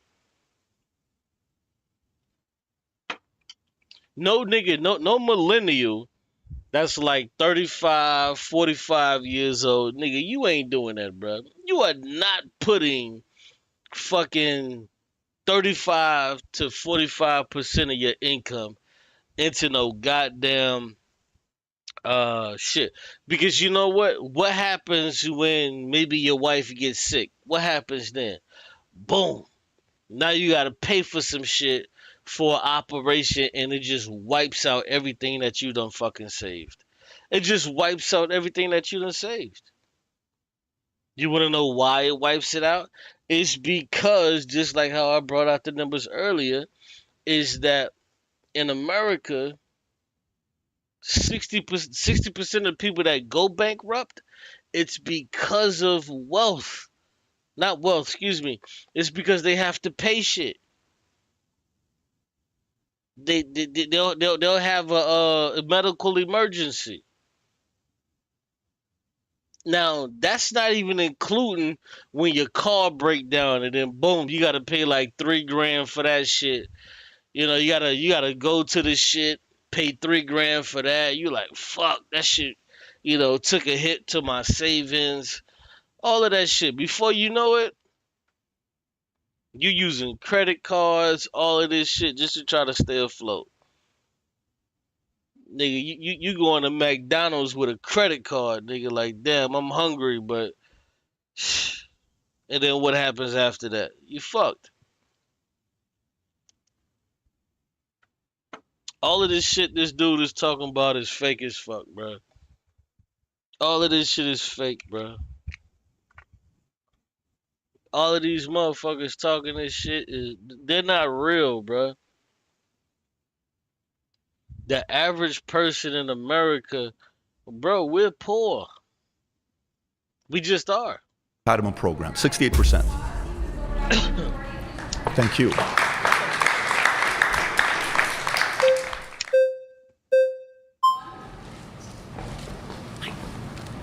How are you?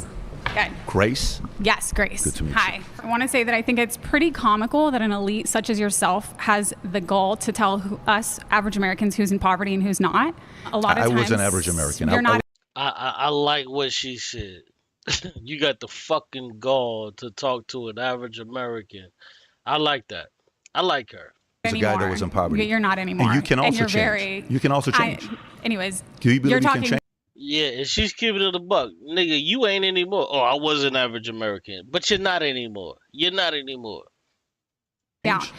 A lot of times that the market for poverty is actually very low. So a lot of times like $2 a day is the line for how they measure poverty. $2.15, yeah. And that's ridiculous. So if I make $5 a day, I'm not in But that's poverty. because I it's can around the world, actually not live. in I can pay America. the rent. Sure. But we're talking about this country, right? We're not talking about around the world. I've noticed that you like to do that. You like to skirt from America and talk about other countries. I've been saying to make it look like Yeah, that's what he likes to do. He likes to skirt. He likes to talk about America when he's making one point, and then he likes to skirt to other countries when he's trying to make another point, and then he'll try to make these things coalesce for his bigger point. I'm glad she picked up on that.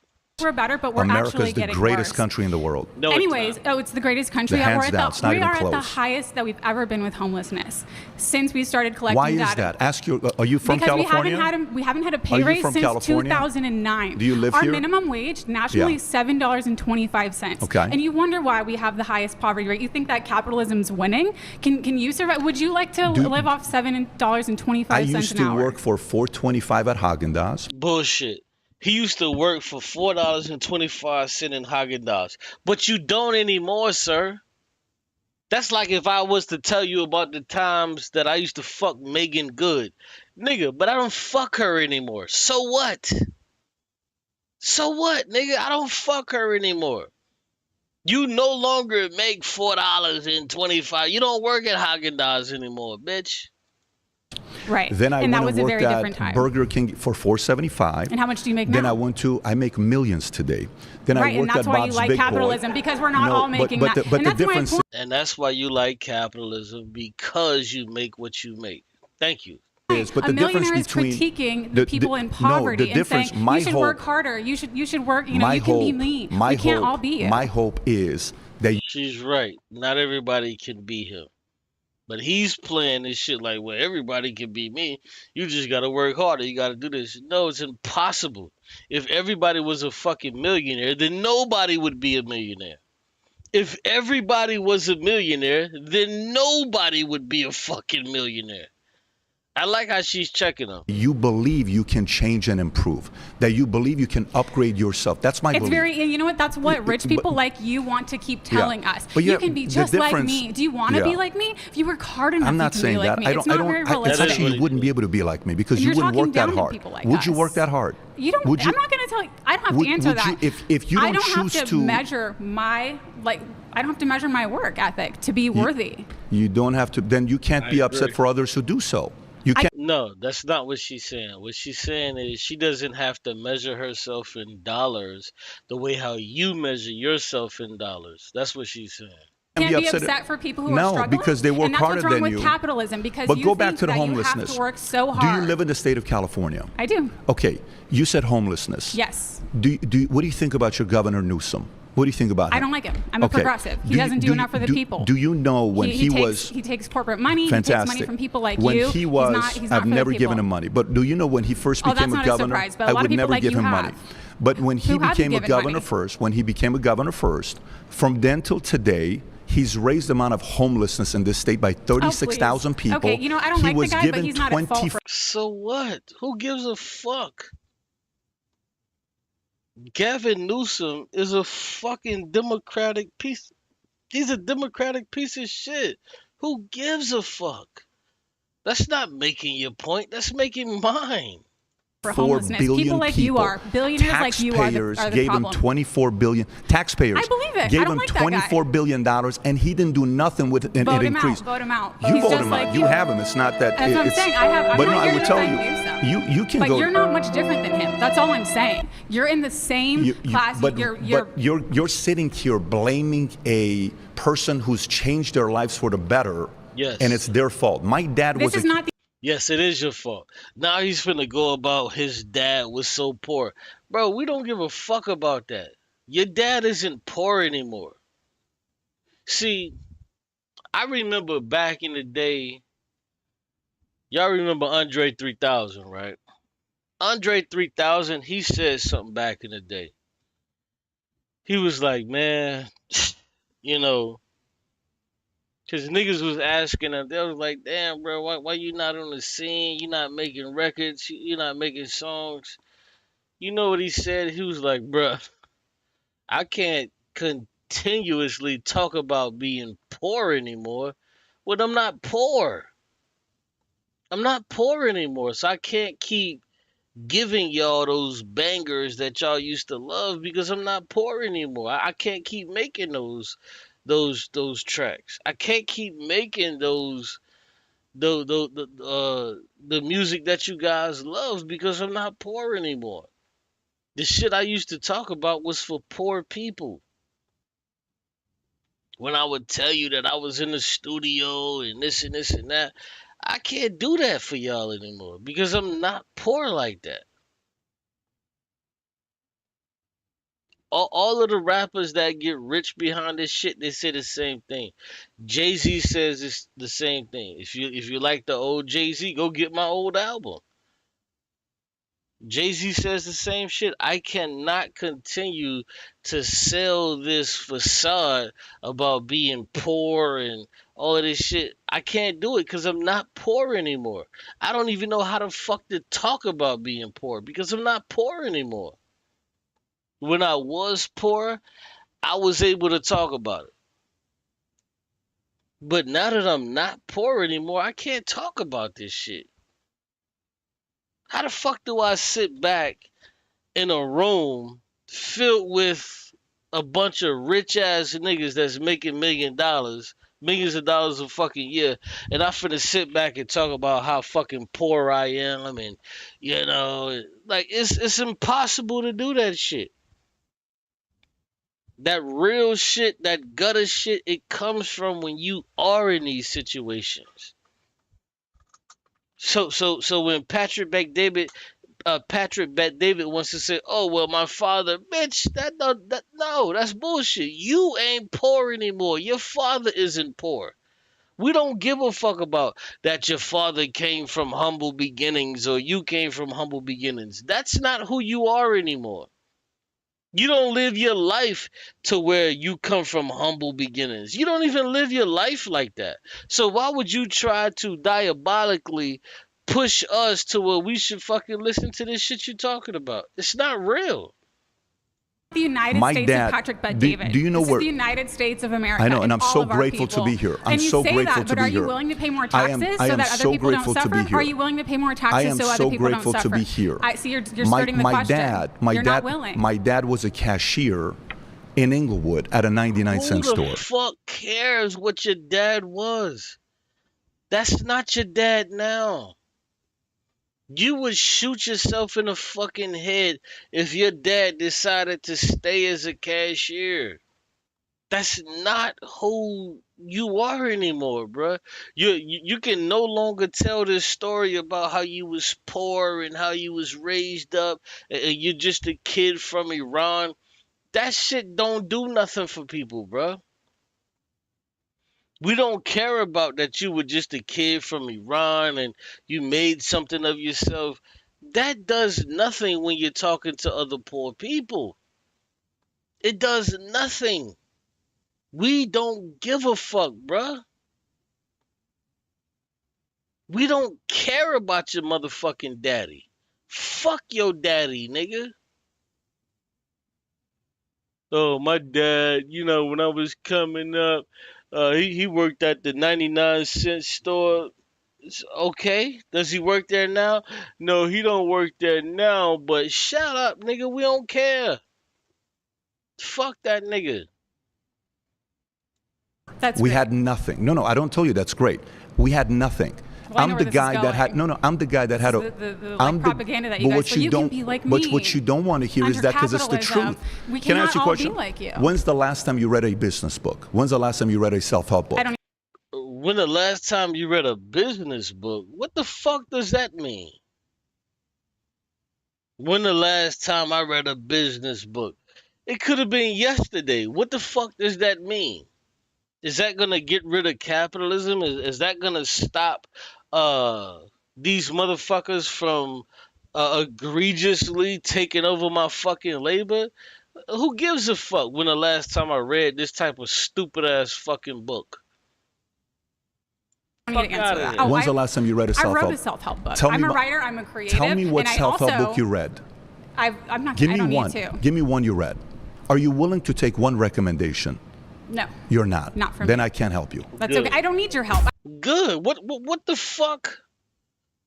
Oh, well, I can't help you. Bitch, she ain't here to be helped. She's here to have a conversation with you. What the fuck are you talking about? Oh, are you financially literate about this or about that?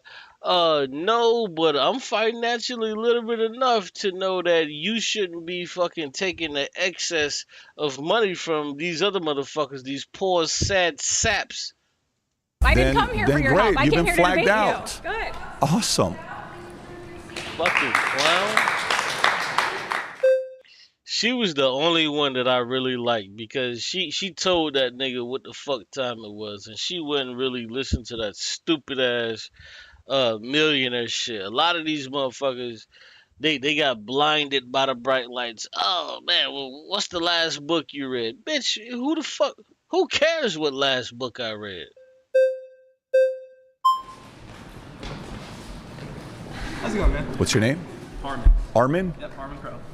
When you said capitalism is the best form of economic organization the world has ever seen, it made me think of a very particular picture from history. So I don't know if you know this, it's a little history lesson. In 1900, King Leopold II of Belgium determined that the entire land of the Democratic Republic of the Congo was his personal property. And within 10 years, capitalists came out, they exploited all the land, extracted trillions of dollars of resources. 15 million Congolese died. For reference, the Holocaust killed 6 million people. And the most famous picture from that time in history is a rubber worker staring at the disembodied hands of his 8-year-old daughter because he didn't hit his rubber quota. I'm willing to bet that man worked harder to hit that rubber quota than anything you've ever worked for in your entire life. And I think when you say this is the best system that's That man worked harder on what that quota was than anything you've ever fucking done in your life. That man worked harder than any fucking thing you've ever worked on in your entire fucking life. So explain to me why, if hard work is what should get us to these motherfucking particular places that you're talking about, why isn't that these motherfuckers, slaves, take black people, slaves, worked harder than you? Why was it that these motherfuckers are not as rich as you are? Go. ever been created, to me, that's the result. That's what happens when there's no rules. It's devastating when you hear stories like that. I don't disagree with you. They had it hard. They worked very hard, and they had risk on the line. Many times it was their lives. Yeah, they worked really hard, but I don't give a fuck about those people because I got what I got. Listen, if you work as hard as you say you work and you're telling other people to work as hard, but we see that these people work harder than whatever the fuck you've ever worked, why isn't it that working hard actually helped out these people? That was on the line. And you see that in many different places when you go back and study history. That's why today in America, that can't happen. Bullshit. This is actually fucking happening. This is actually happening today. The only difference is that our hands and feet aren't fucking aren't cut off. What's actually happening is that our lifeline is fucking cut off. Our lifeline is cut off. So yes, this same fucking thing is happening, but in a different way. In America, you have a choice to do what you want to do with your life. When we go back and look at those stories, we can go to see what communism did. How many lives were killed because of communism control. You don't Okay, well let's look at how many lives that capitalism has fucking taken. Just take a look. Do you want to take a look? Don't need to go through that number. You hear the numbers between 60 to 100 million. We can go that route. But if you're talking about which provided the best economical system today, you judge it by how many want to go live somewhere that gives you that opportunity, and that is America. Do you know why kids can't work in America? Why kids can't work in America? Yeah, why there's child labor laws. Wow. Yeah, because of child labor laws. It was labor unions. Whoa. Yo, this dude does not understand capitalism. This question right here tells me he doesn't understand capitalism. The question was very simple. Do you understand why kids cannot work in America? Listen to this goofy. They were getting shot at by police officers to fight for the weekend, to fight for the 40-hour work week. Yeah. Another good example is the 1908 mill children's strike. It was thousands of kids who were working 80-hour work weeks striking so they would only have to work 50 a week. That's what happens when there's no rules, right? And then the government had to come in and say, you can't employ children. So I think... See, he fucked up by telling him. He should have made him answer the question. He should have told him, do you understand why children can't work in America? And the reason why children can't work in America is because capitalists, they were forcing not only parents to work, but these parents then subsequently force their children to work.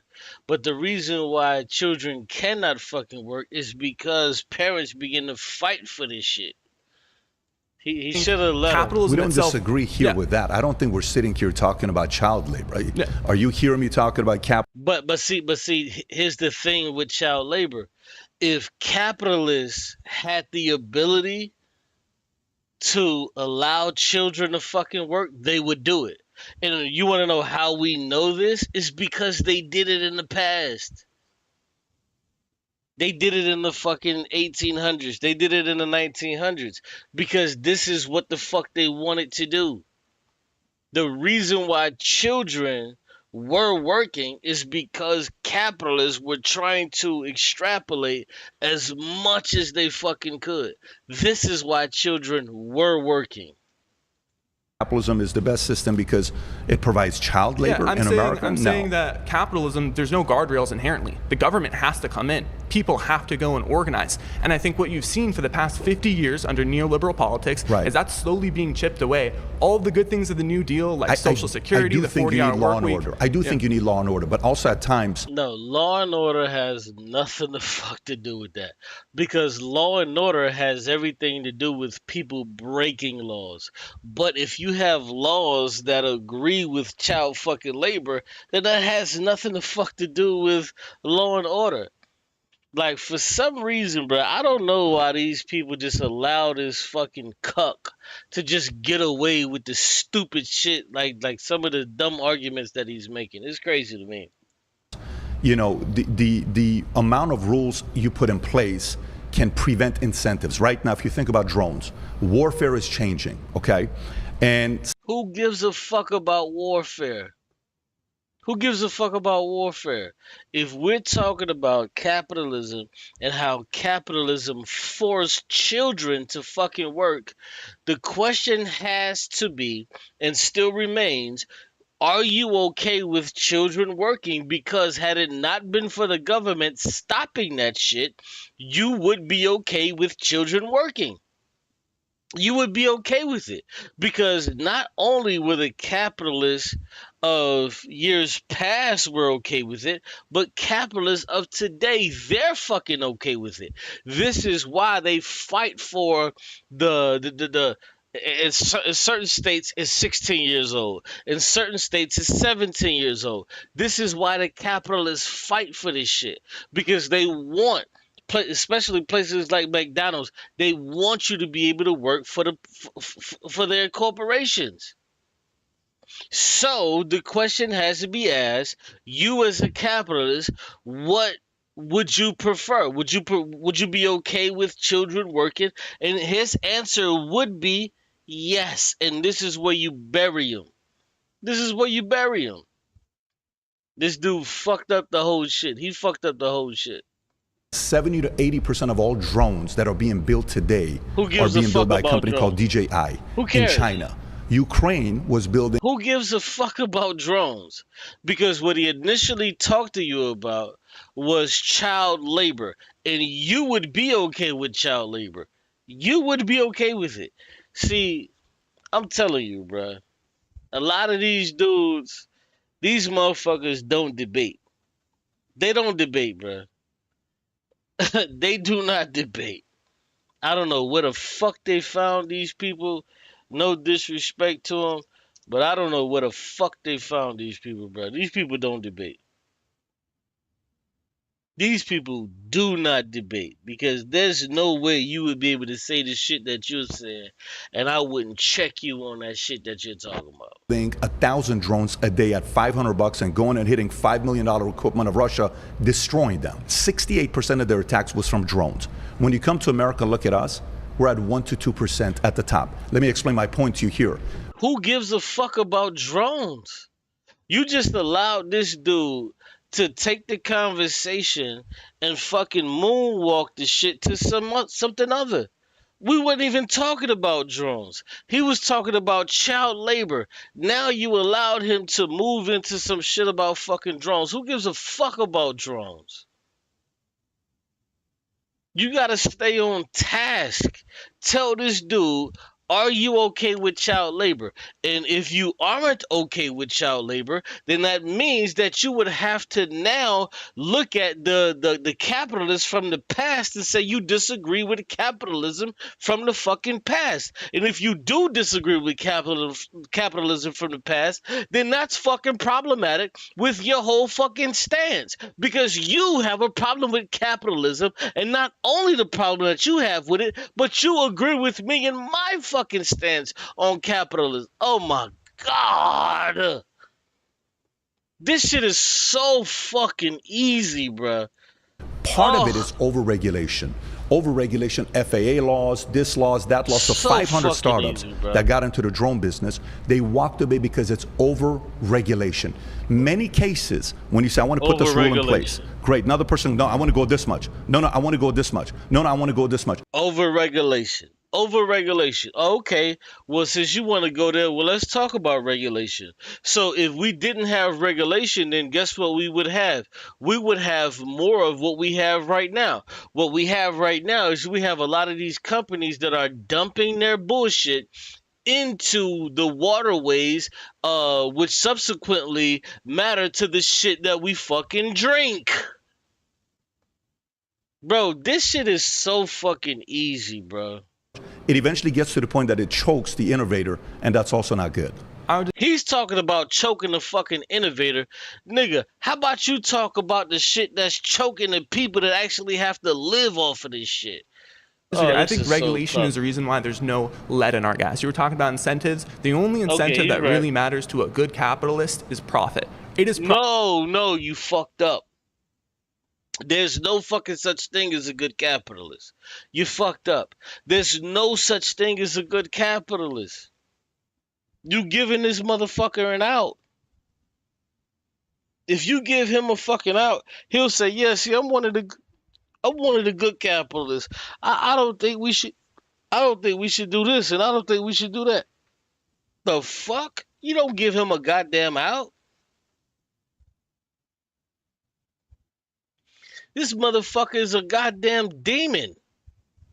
He's evil. He doesn't mind you fucking dying or you or your progeny. This motherfucker don't give a fuck. His whole idea, his whole happenstance, circumstance is on him fucking living. That nigga don't give a fuck about you living. You think for 1 second that this motherfucker gives a fuck about you living? This motherfucker, he would be okay. Listen, if motherfuckers told him, hey, look, you're going to have to pay $200 million or you're going to have to fucking die and drink this water. Or you can pay $200 million or these motherfuckers are going to die by this water. Do you know what he's going to do? He's not going to hesitate. He's going to pay the fucking money knowing that he can make the money back and it will allow you to fucking die. You fucking nerd. He's okay with you fucking dying. He's okay. These motherfucking niggas killed me. He's okay with you dying. If he had an ultimatum and motherfuckers told him, hey, look, bro, I got to be real with you. If you keep talking to this dude, you're going to die. You know what he's going to do? He's going to cut off all communication. He's going to allow you to fucking die, and that's going to be it. And it's going to be game over. But you're going to be the stupid motherfucker that's still trying to talk to him, have a conversation, try to make it seem like, oh, this ain't that bad. No, it is that bad. This is an evil motherfucker. He's a fucking billionaire. He's evil. He fucking hates you. He's okay with you fucking dying. He's okay with your family dying. He doesn't give a fuck about you. He doesn't care. He would rather you die than any of his fucking family members. And he's willing to pay for it to make sure it fucking happens. This is the evil motherfucker. I don't understand these people, bro. Why the fuck are you talking to this person like he's a fucking human being? Patrick Bet-David is a fucking he's a millionaire. He doesn't give a fuck about you. He fucking hates your guts. He fucking hates you. If you can die in his place and all he has to do is pay for it, he would pay it 50 times over. He's not like you. He's not the motherfucker that'll say, damn, I'd rather go ahead and die so this person can be with their family. He's not like you. He's a fucking evil piece of shit. He's okay with you dying, and he's willing to fucking pay for it as long as you die and he doesn't. This is not a good fucking person. This is what I understand about this shit. Why the fuck are you sitting back, placating, and waiting and listening to these evil motherfuckers? These bitches are evil. They fucking hate you. These motherfuckers is sitting back thinking like they could just talk to this person and talk him out of his fucking... Bitch, you can't fucking talk these people out of this shit. He's fucking evil. If you gave him the fucking opportunity, and he said, hey, you know what? Somebody told him, and it was like, hey, if you pay $20 million,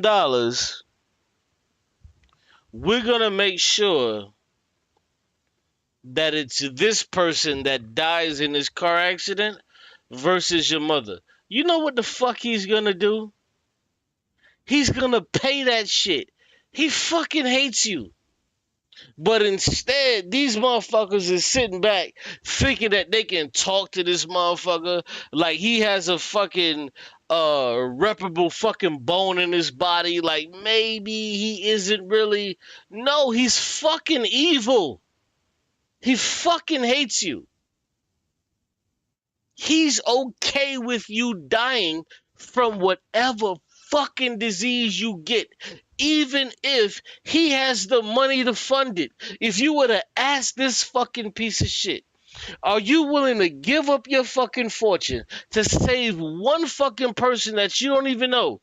Do you fucking know, you fucking ignorant bitch, he wouldn't do it?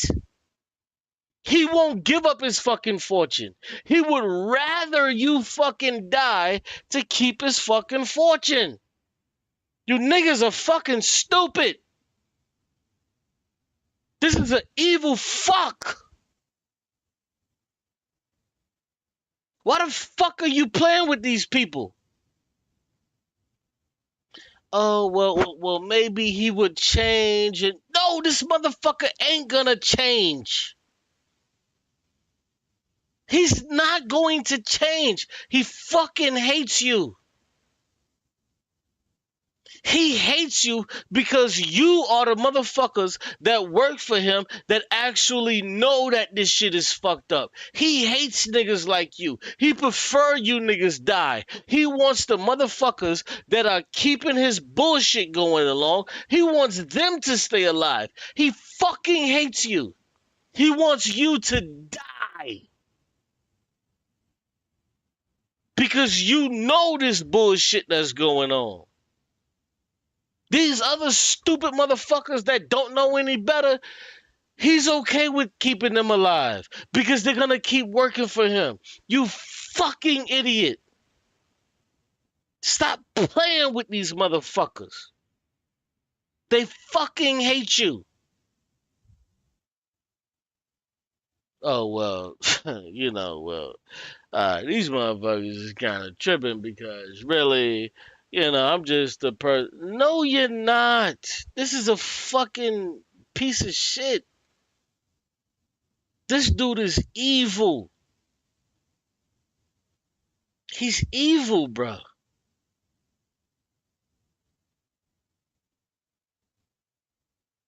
You sat back and watched all of this evil shit, and then now when evil is in your fucking face and is right there in front of you, and now you're just gonna be on some shit. Well, maybe he's okay, and maybe logic will triumph. And no, logic ain't finna triumph. This motherfucker's evil.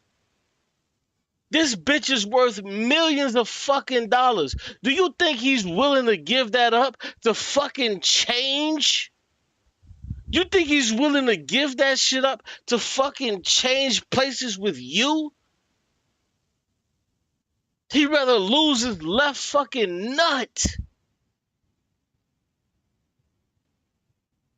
He's okay with losing his left fucking hand. As long as he never has to be a fucking poor motherfucker like you. He's willing to do this shit. He's willing to get his fucking back beat like a fucking slave for 2 or 3 years just so he never fucking has to be you. He doesn't want to be you. He don't give a fuck. You niggas give a fuck. This motherfucker will sit back. He would be a slave for 2 years as long as he can wake up one day and be better than you and never have to fucking go back. This is who the fuck this person is. This is who this person is. And you sitting back playing with this motherfucker.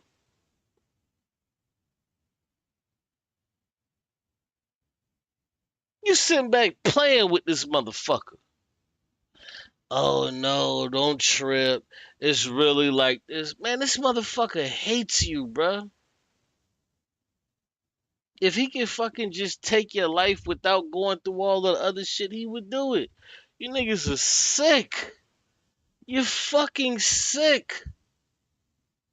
These motherfuckers hate you, you fucking idiot. Why are you placating?